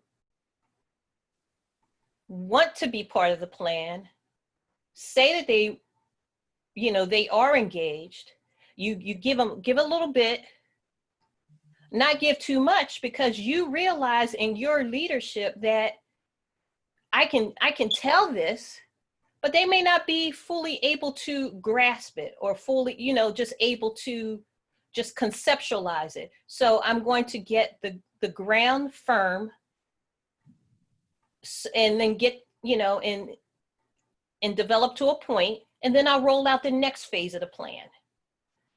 And then let those roots grow a little more, and then roll out the next phase. So it takes just so much, I guess, patience to be able to have a vision, but know that it has to be rolled out in stages in order for the harvest, let's say, to be ripe and bountiful.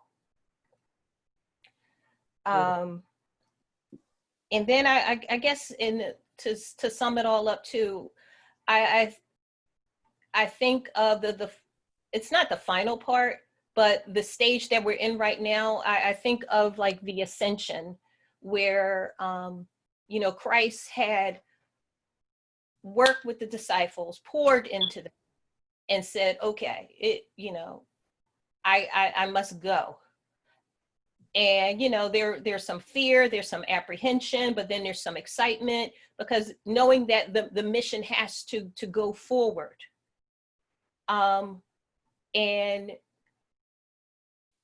unlike Christ, okay, yes, Nate will still be around, but he's also said to us, the exposure that you have to me, it will change.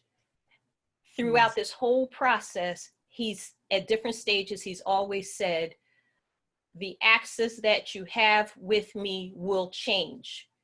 And he's always been transparent and said, okay, you will have me from this period to this period.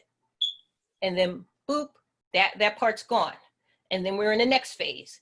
And you have us, you know, we have his, have access to him for that next phase. And then he'll let us know, okay, up until this point, and then boom, it's gone. Well, we're in this next phase right now. And no, he still will physically be here with us, God willing, but the exposure that we have will not be to the same degree if through action, I'll make it specific to me. My actions will dictate the level of exposure, let's say. So, you know, I'm thoroughly thankful for the person that he is, the consistently consistent, patient, non-judgmental, man of his word, hardworking individual that he is. And I would be doing a disservice to not take what he has poured into me thus far for the, you know, continued growth and development on my part, so that I can then pour that into others. So, you know, thank you, Nate, and thank you, Andrea. Amen. Thank you, sweetie. Appreciate that. And I'm sure he does too. Tilly. And then Mommy. Hello, can you hear me? Yep. Yep. So I just want to thank Nate for being Nate. But so like I work with a lot of West Pointers, and we actually met on one of those calls you referenced earlier, talking about race relations. I was on the call with him and another West Pointer, and we connected because both of us were from the state of Georgia, infantry officers, Army Rangers. So to get a person that thinks like how you think and that's continuing to push you is awesome. I want to thank him because I'm up early in the morning. Like the other day I texted him, it had to be like 7 o'clock in the morning because I was thinking about how I was going to attack the day, and he called me right back and gave me solid instructions. And as a soldier, like I kind of need that task and purpose, if you will, because we get the task and purpose and we're able to execute. And he's always there to give me a task and purpose, no matter what time it is, when I need him. And he also pushes me because he says it all the time, like, because if Nate truly believes and is trying to develop us, if the commander, which in this case is him, is not there, that we'll be able to continue the mission.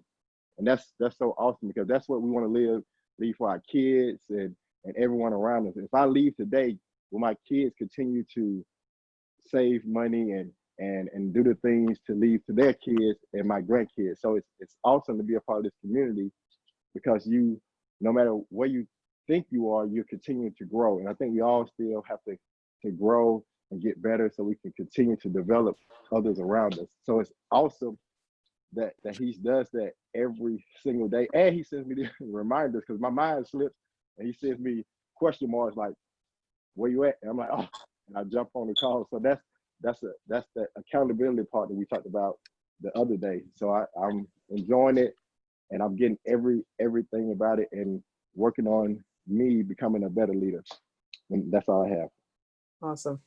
I ain't heard you say, oh. I know. I'll try to change that, because I know they probably throw people off. No, we know, we got it. I love it. All right. So thank you for that. Mommy, Keshel, and Kim Foster. And okay, well, I'm going to be very brief. First of all, Nate, I just want to say thank you for your leadership. We could not ask for a better leader and mentor. And I'm speaking for me. I know that a lot of times why I'm not growing is I try to resist and not give account and don't want to, you know, I mean, tied to responsibility, or not even responsibility, to be accountable. Because when you are accountable, it means that you got to do what you say you're going to do and follow through. So I find personally, I tend to resist what's good for me.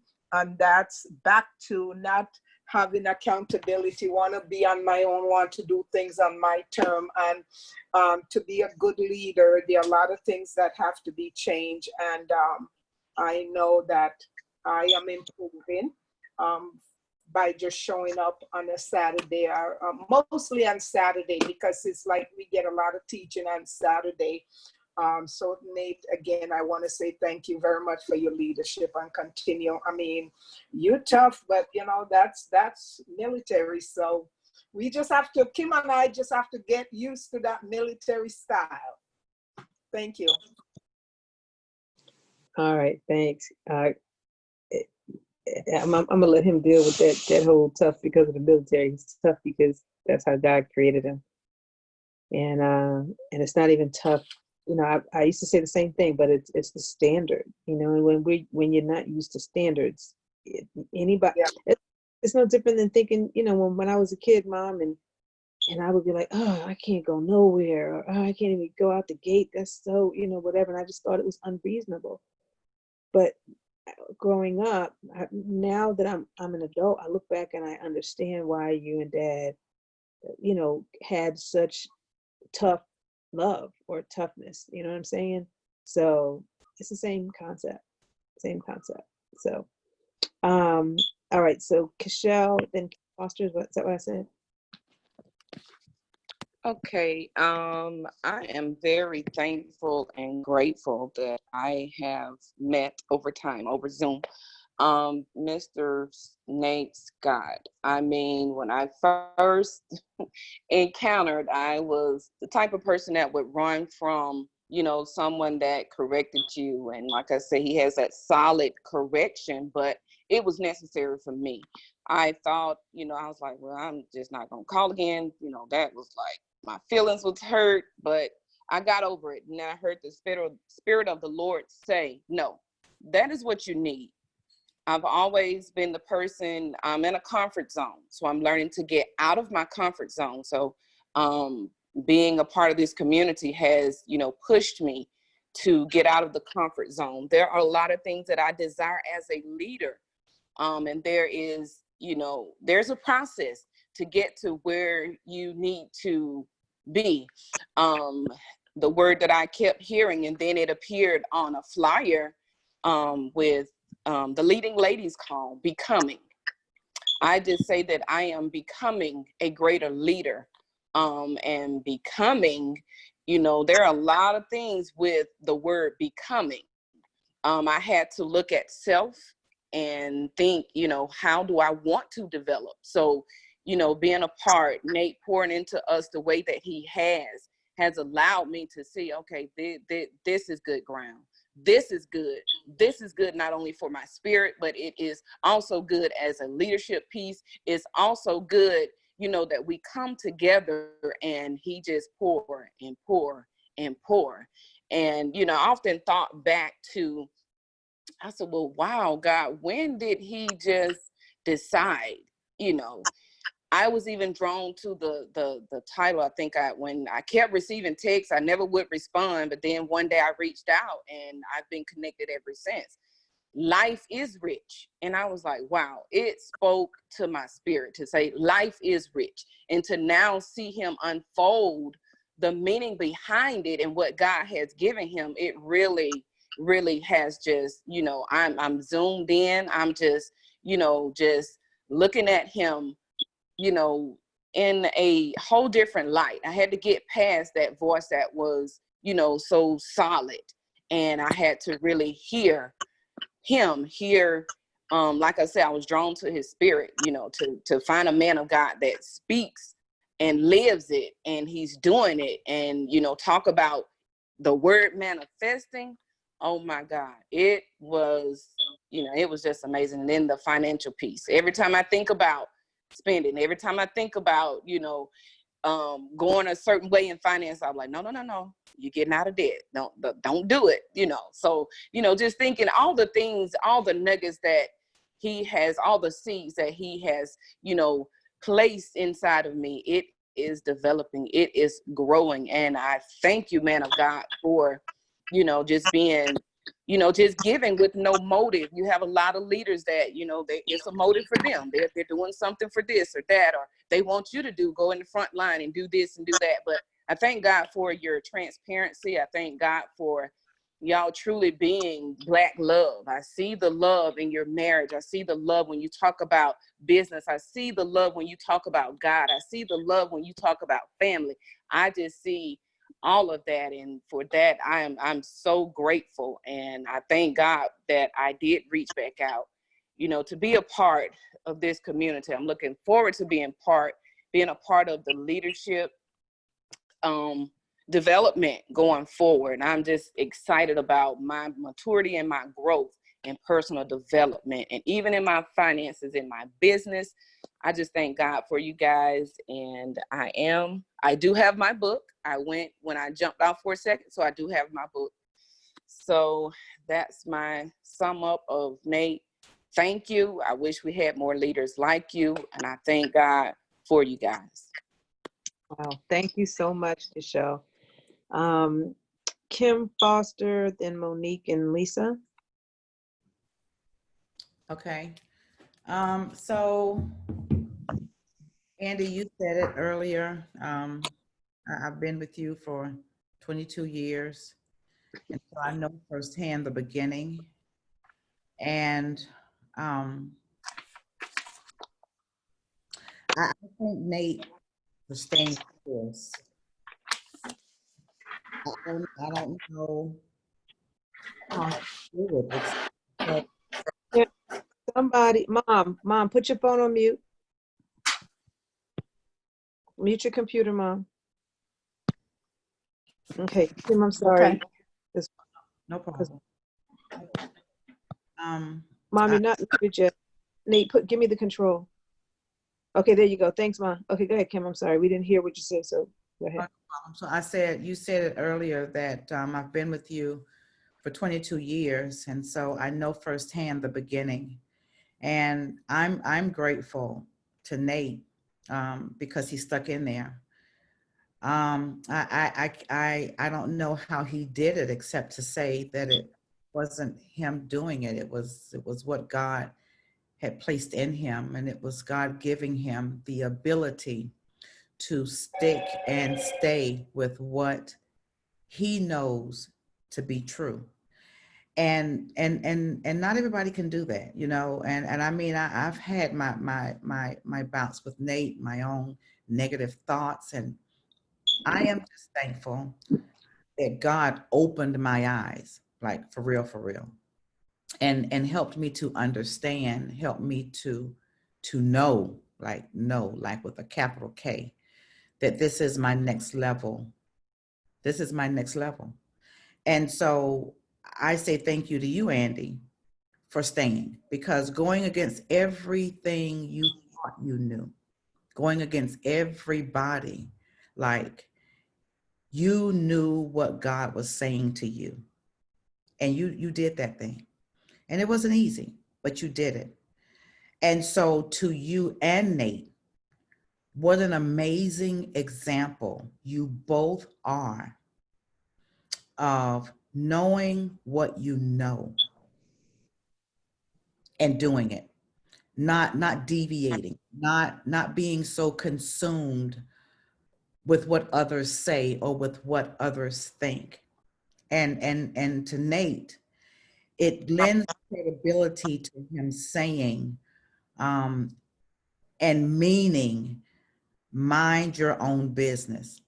And you know, when I first heard him say that, I was like, dang, you know, where's this man? Now here he go again. Now I'm starting to like you, Nate, and there you go.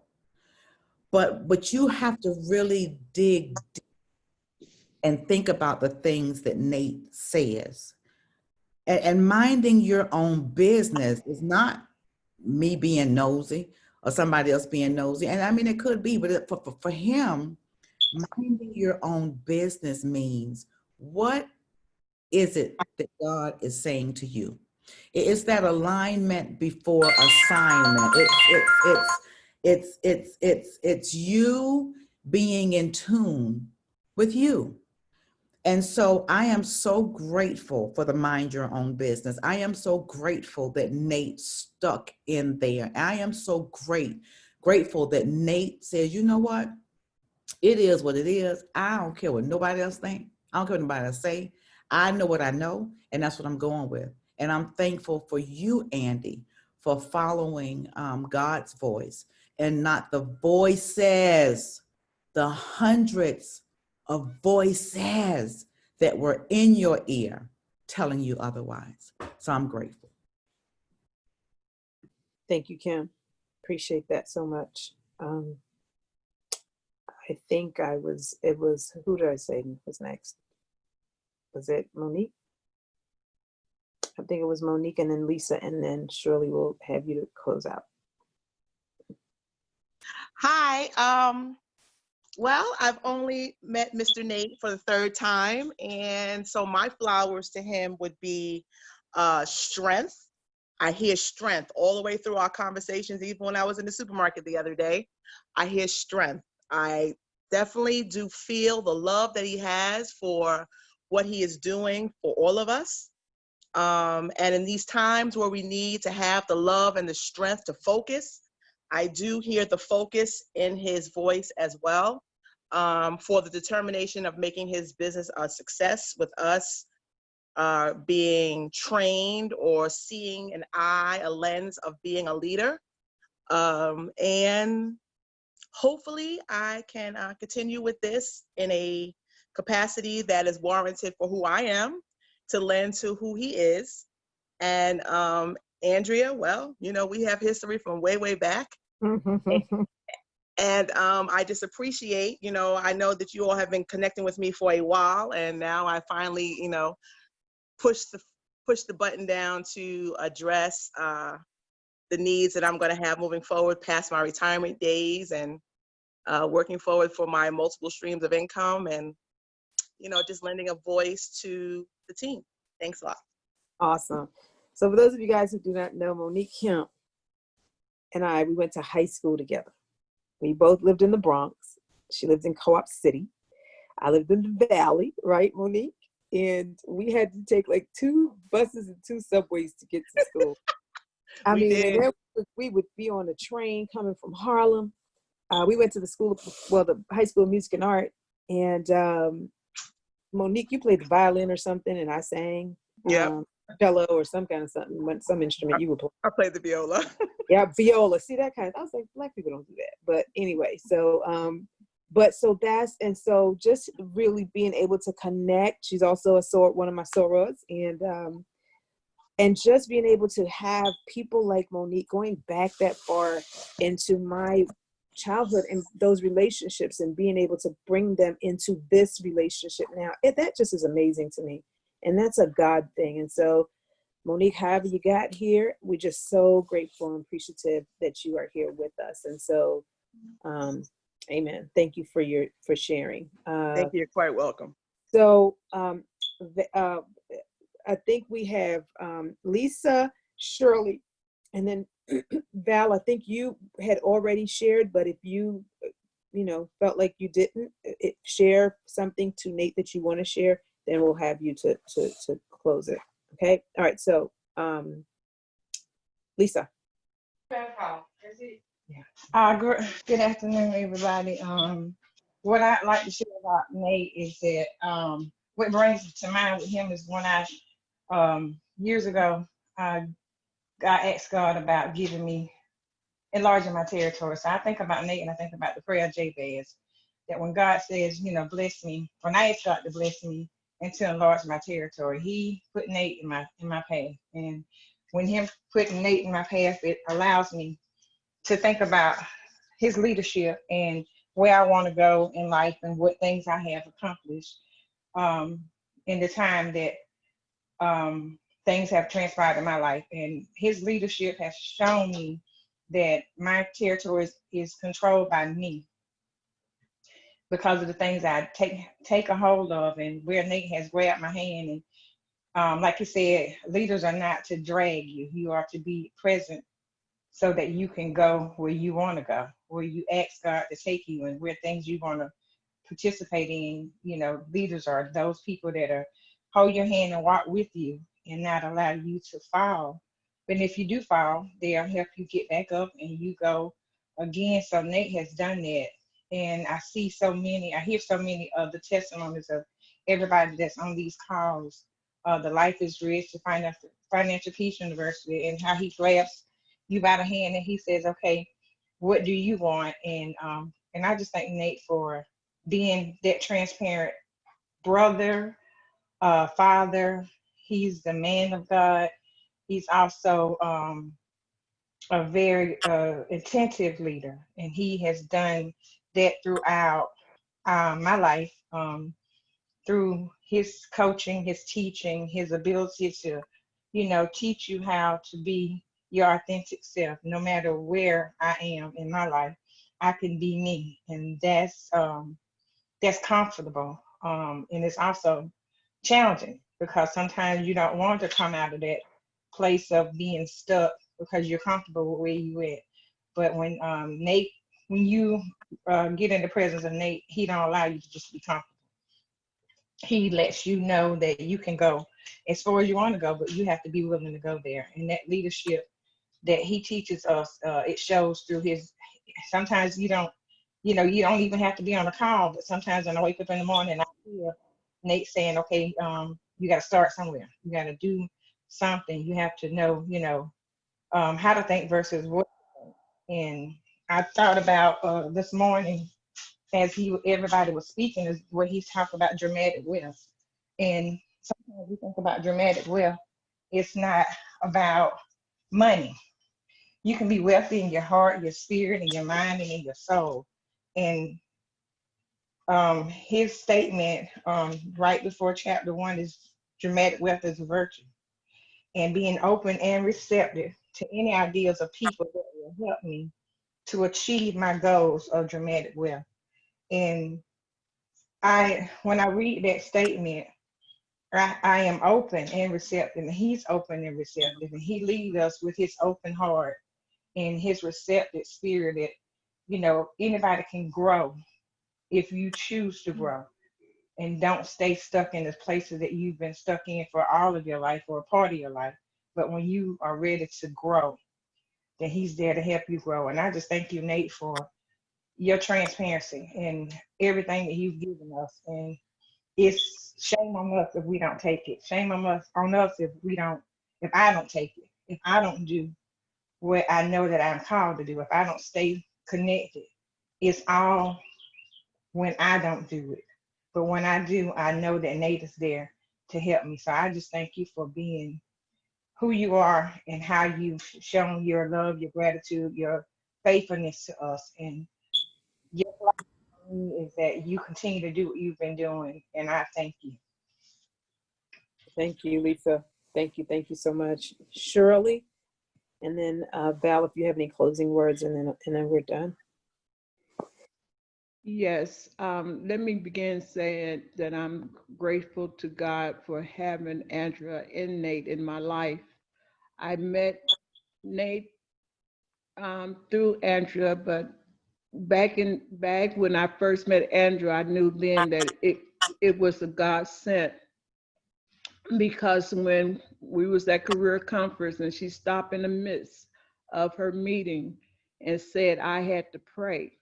At that time, I didn't know anyone else that done that but her. And then when she did that, I knew then I was in the right place. So saying that, I triple know that I'm in the right place, because now Nate is in my life as well as she is. And like I always say, I am so grateful that they're here and I'm getting that growth. I'm growing, and Nate keep pushing me to make myself better. And to me, that mean a lot at my age, and I just grateful for that. So that's all I want to say right now. I'm just glad I'm here with the Life is Rich community, And I know that I have many more avenue to discover and to make myself a better person. And I thank God for that. And I will be thanking him for the rest of my life for Nate and Andrea Scott. Oh, thank you, Shirley. Amen. Bless you. Val? Ooh,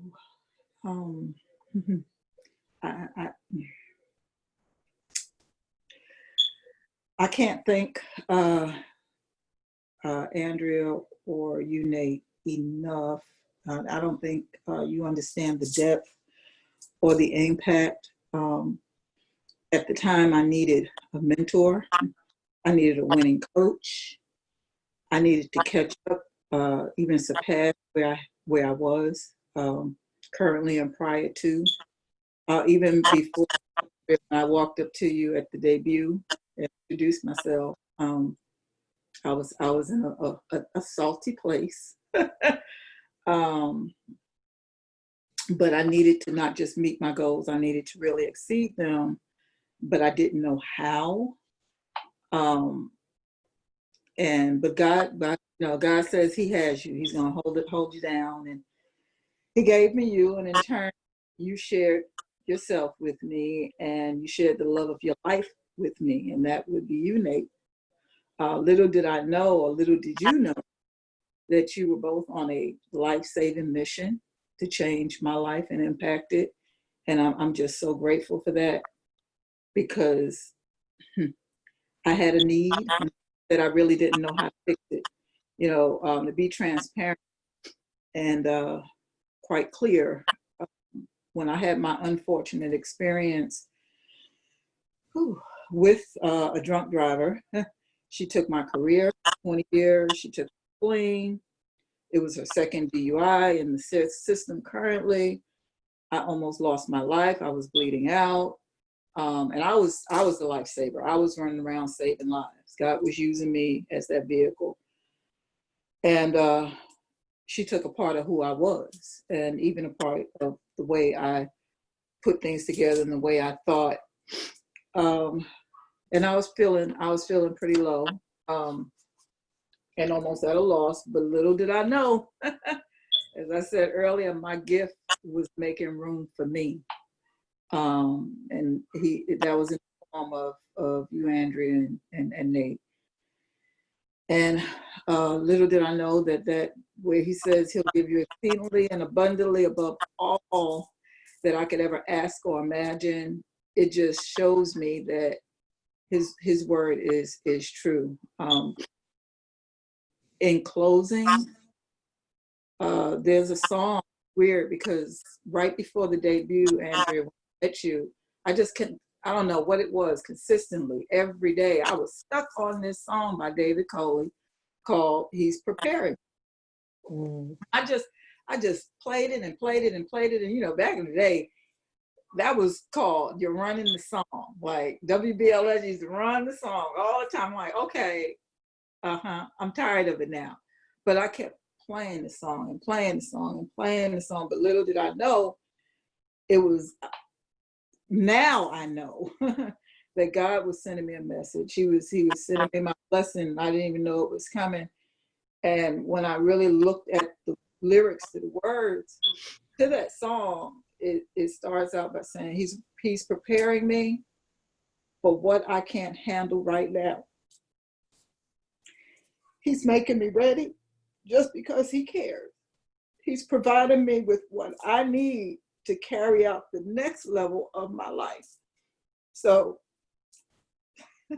all I can say is thank you. I was in a place of loss. I didn't know what I was going to do, how I was going to do, and I knew that I was vulnerable, and there was a part of me that was gone and didn't know how to get it back. But then God gave me Life is Rich.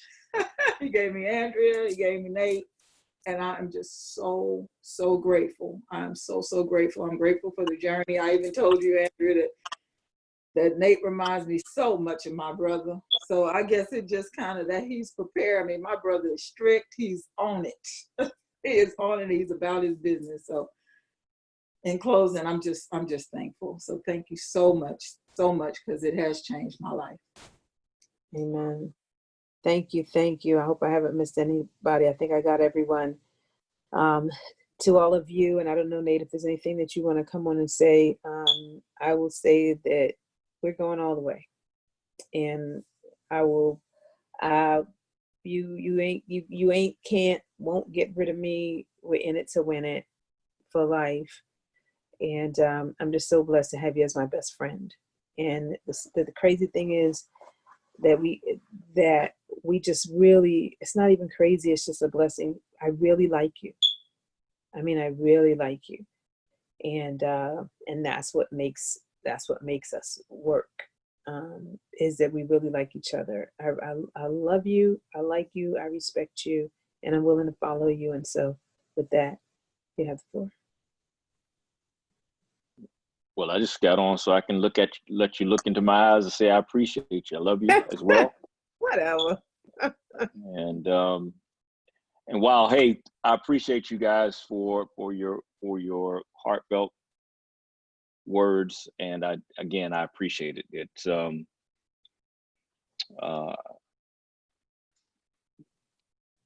mean, that's it, really. I appreciate it. It's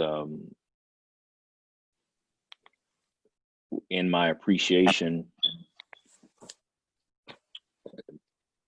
just know that I want you to see what I see in each and every one of you. And I see you the way I see you because you are an heir. And I know that I know who your creator is.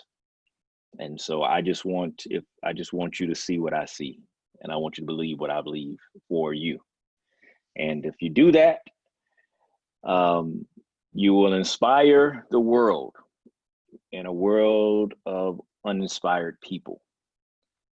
Hope in the future is what gives you power in the present. And so I want your best.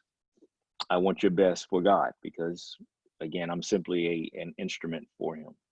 And so Keshel, Monique, Tara, Nicole, Tilley, Lisa, you each were personally picked by me and you personally picked me by saying yes to getting involved with this community.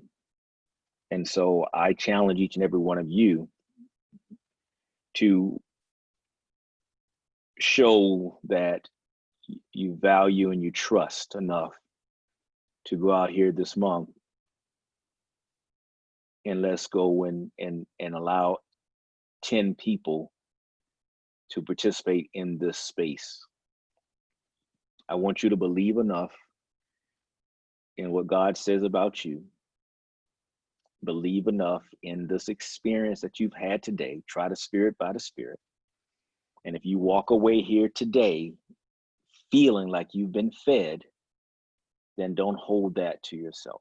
Have the confidence in what Life is Rich is about, who we are, to invite others to experience this, knowing that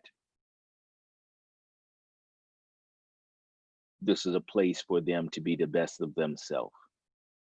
Think about the things that you did not know before you connected to me.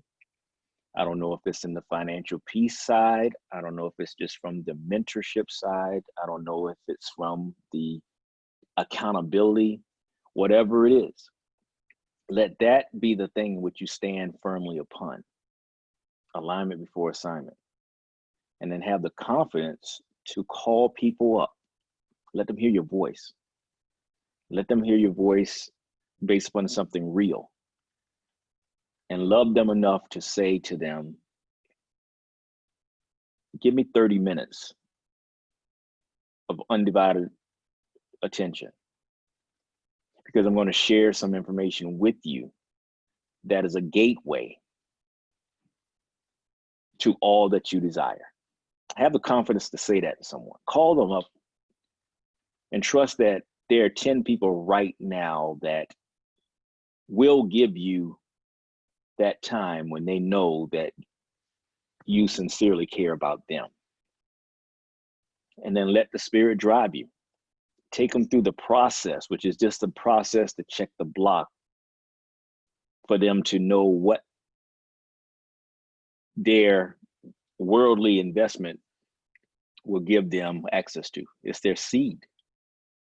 Trust the fact that this is what we're about. Don't get thrown off by the world's tool that I use. Trust that this is what we're about, and it has a purpose. That the world's tool has a purpose for what we're about. And this purpose is intentional living, discipline, order, stewardship. Ask them for the 30 minutes. Be a professional, write that time down.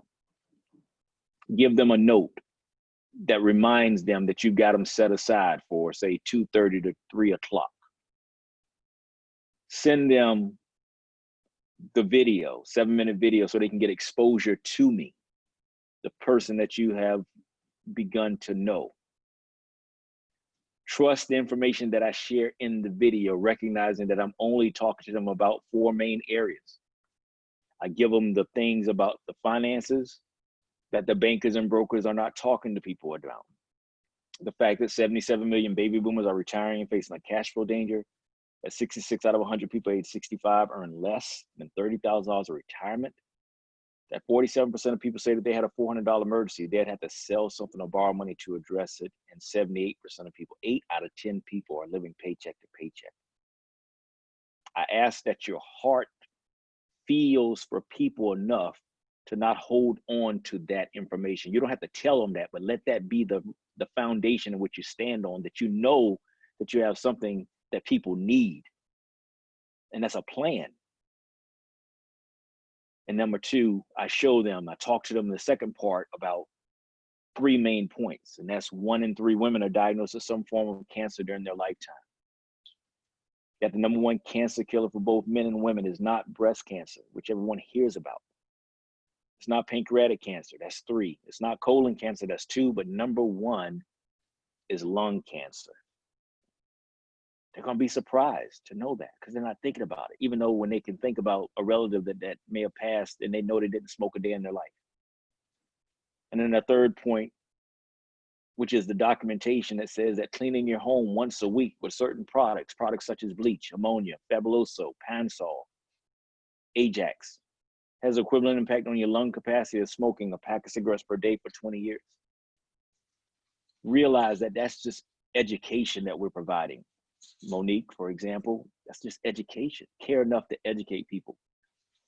Use the tool, don't be the tool. Understand that telling is selling. We don't do that. But sharing is caring.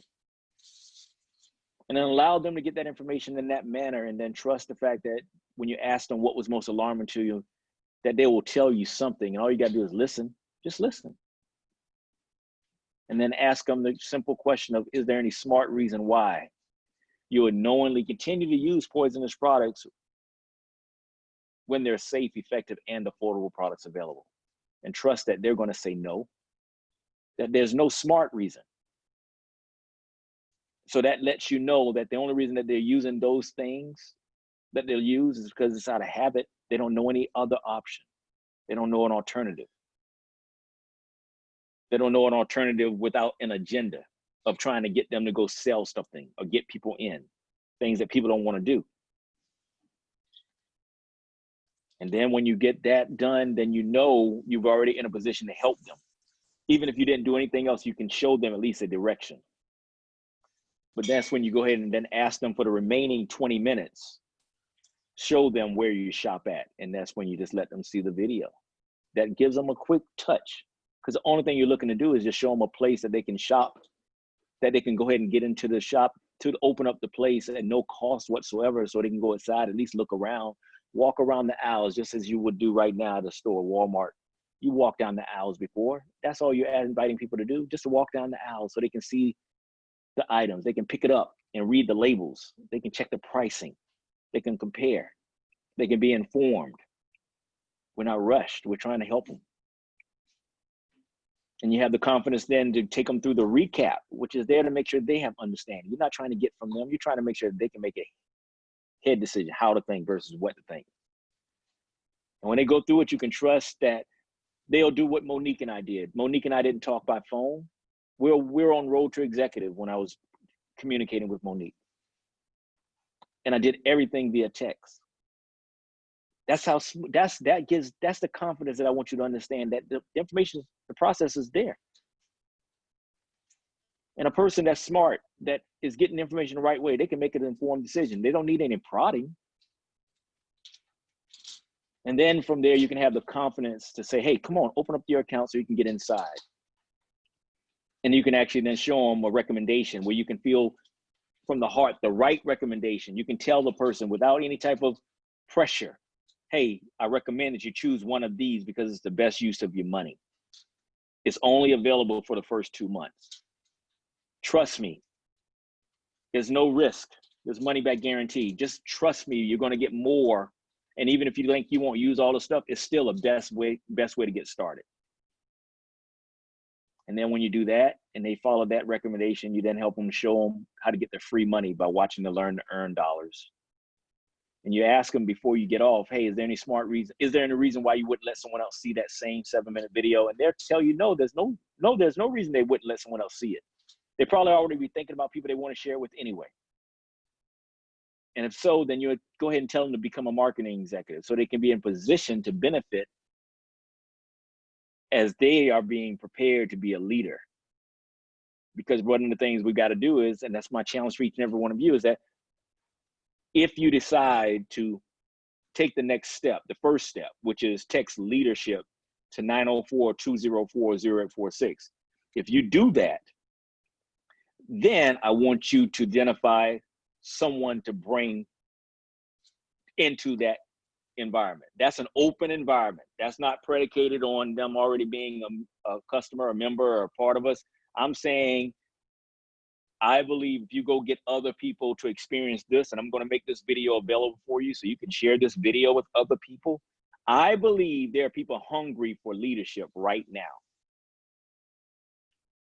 They're ambitious. They're hungry. They're a good character. They're ready right now. They just need direction and they want to be a part of something. They want someone to see them. And I'm ready to do that. And I'm ready to get you started on that same journey. So if you text leadership to 904-204-0846, then that's the way we're going to start to help you to start to figure out who you're going to help to develop. And as you're developing, you've got someone else developing. The same with the idea, as you're learning, I'm going to teach you to earn. Learn as you earn. And so that's where we're at right now. And so thank you guys. For those of you that decide to make that step, then you make sure that you get your book, John Maxwell's The Leader's Greatest Return. Make sure that you have Life is Rich, How to Create Lasting Wealth directly from my website. Make sure that you are plugged into Telegram, that you get your dings and notifications. But I'll be communicating with that open community for you to bring people through. And then I'll start to bring people to the leadership table. If you are personally enrolled by me, I may have already included you in that group, but you won't stay there if I don't see that you're ready to move on that long. And then there are people that I haven't personally gotten started. You will be brought to that group. So that's going to play all out. But first things first is just know that I am appreciative of the opportunity to have poured into you and to receive from you during this experience. And I hope that this at least gets you started on your own growth journey. And I look forward to celebrating you as you continue to develop. And just like I said, the 6 months is going to be amazing. Last thing, let's see. Thinking.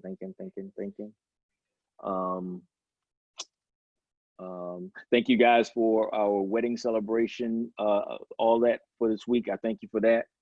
And tomorrow when you go into worship or when you listen into worship, go into it intentionally thinking about what you're going to hear from God based upon what you've experienced now and what confirmation you need in order to move forward. All right. So I look forward to talking to you. I look forward to connecting with you. Let's go out here and make this a now let's go to work. Let's now put to work. Remember, knowledge is information. Understanding is comprehension, but wisdom is applied knowledge. Let's go out here and grow. All right. Until next time, this is Nate Scott. Take care and be blessed.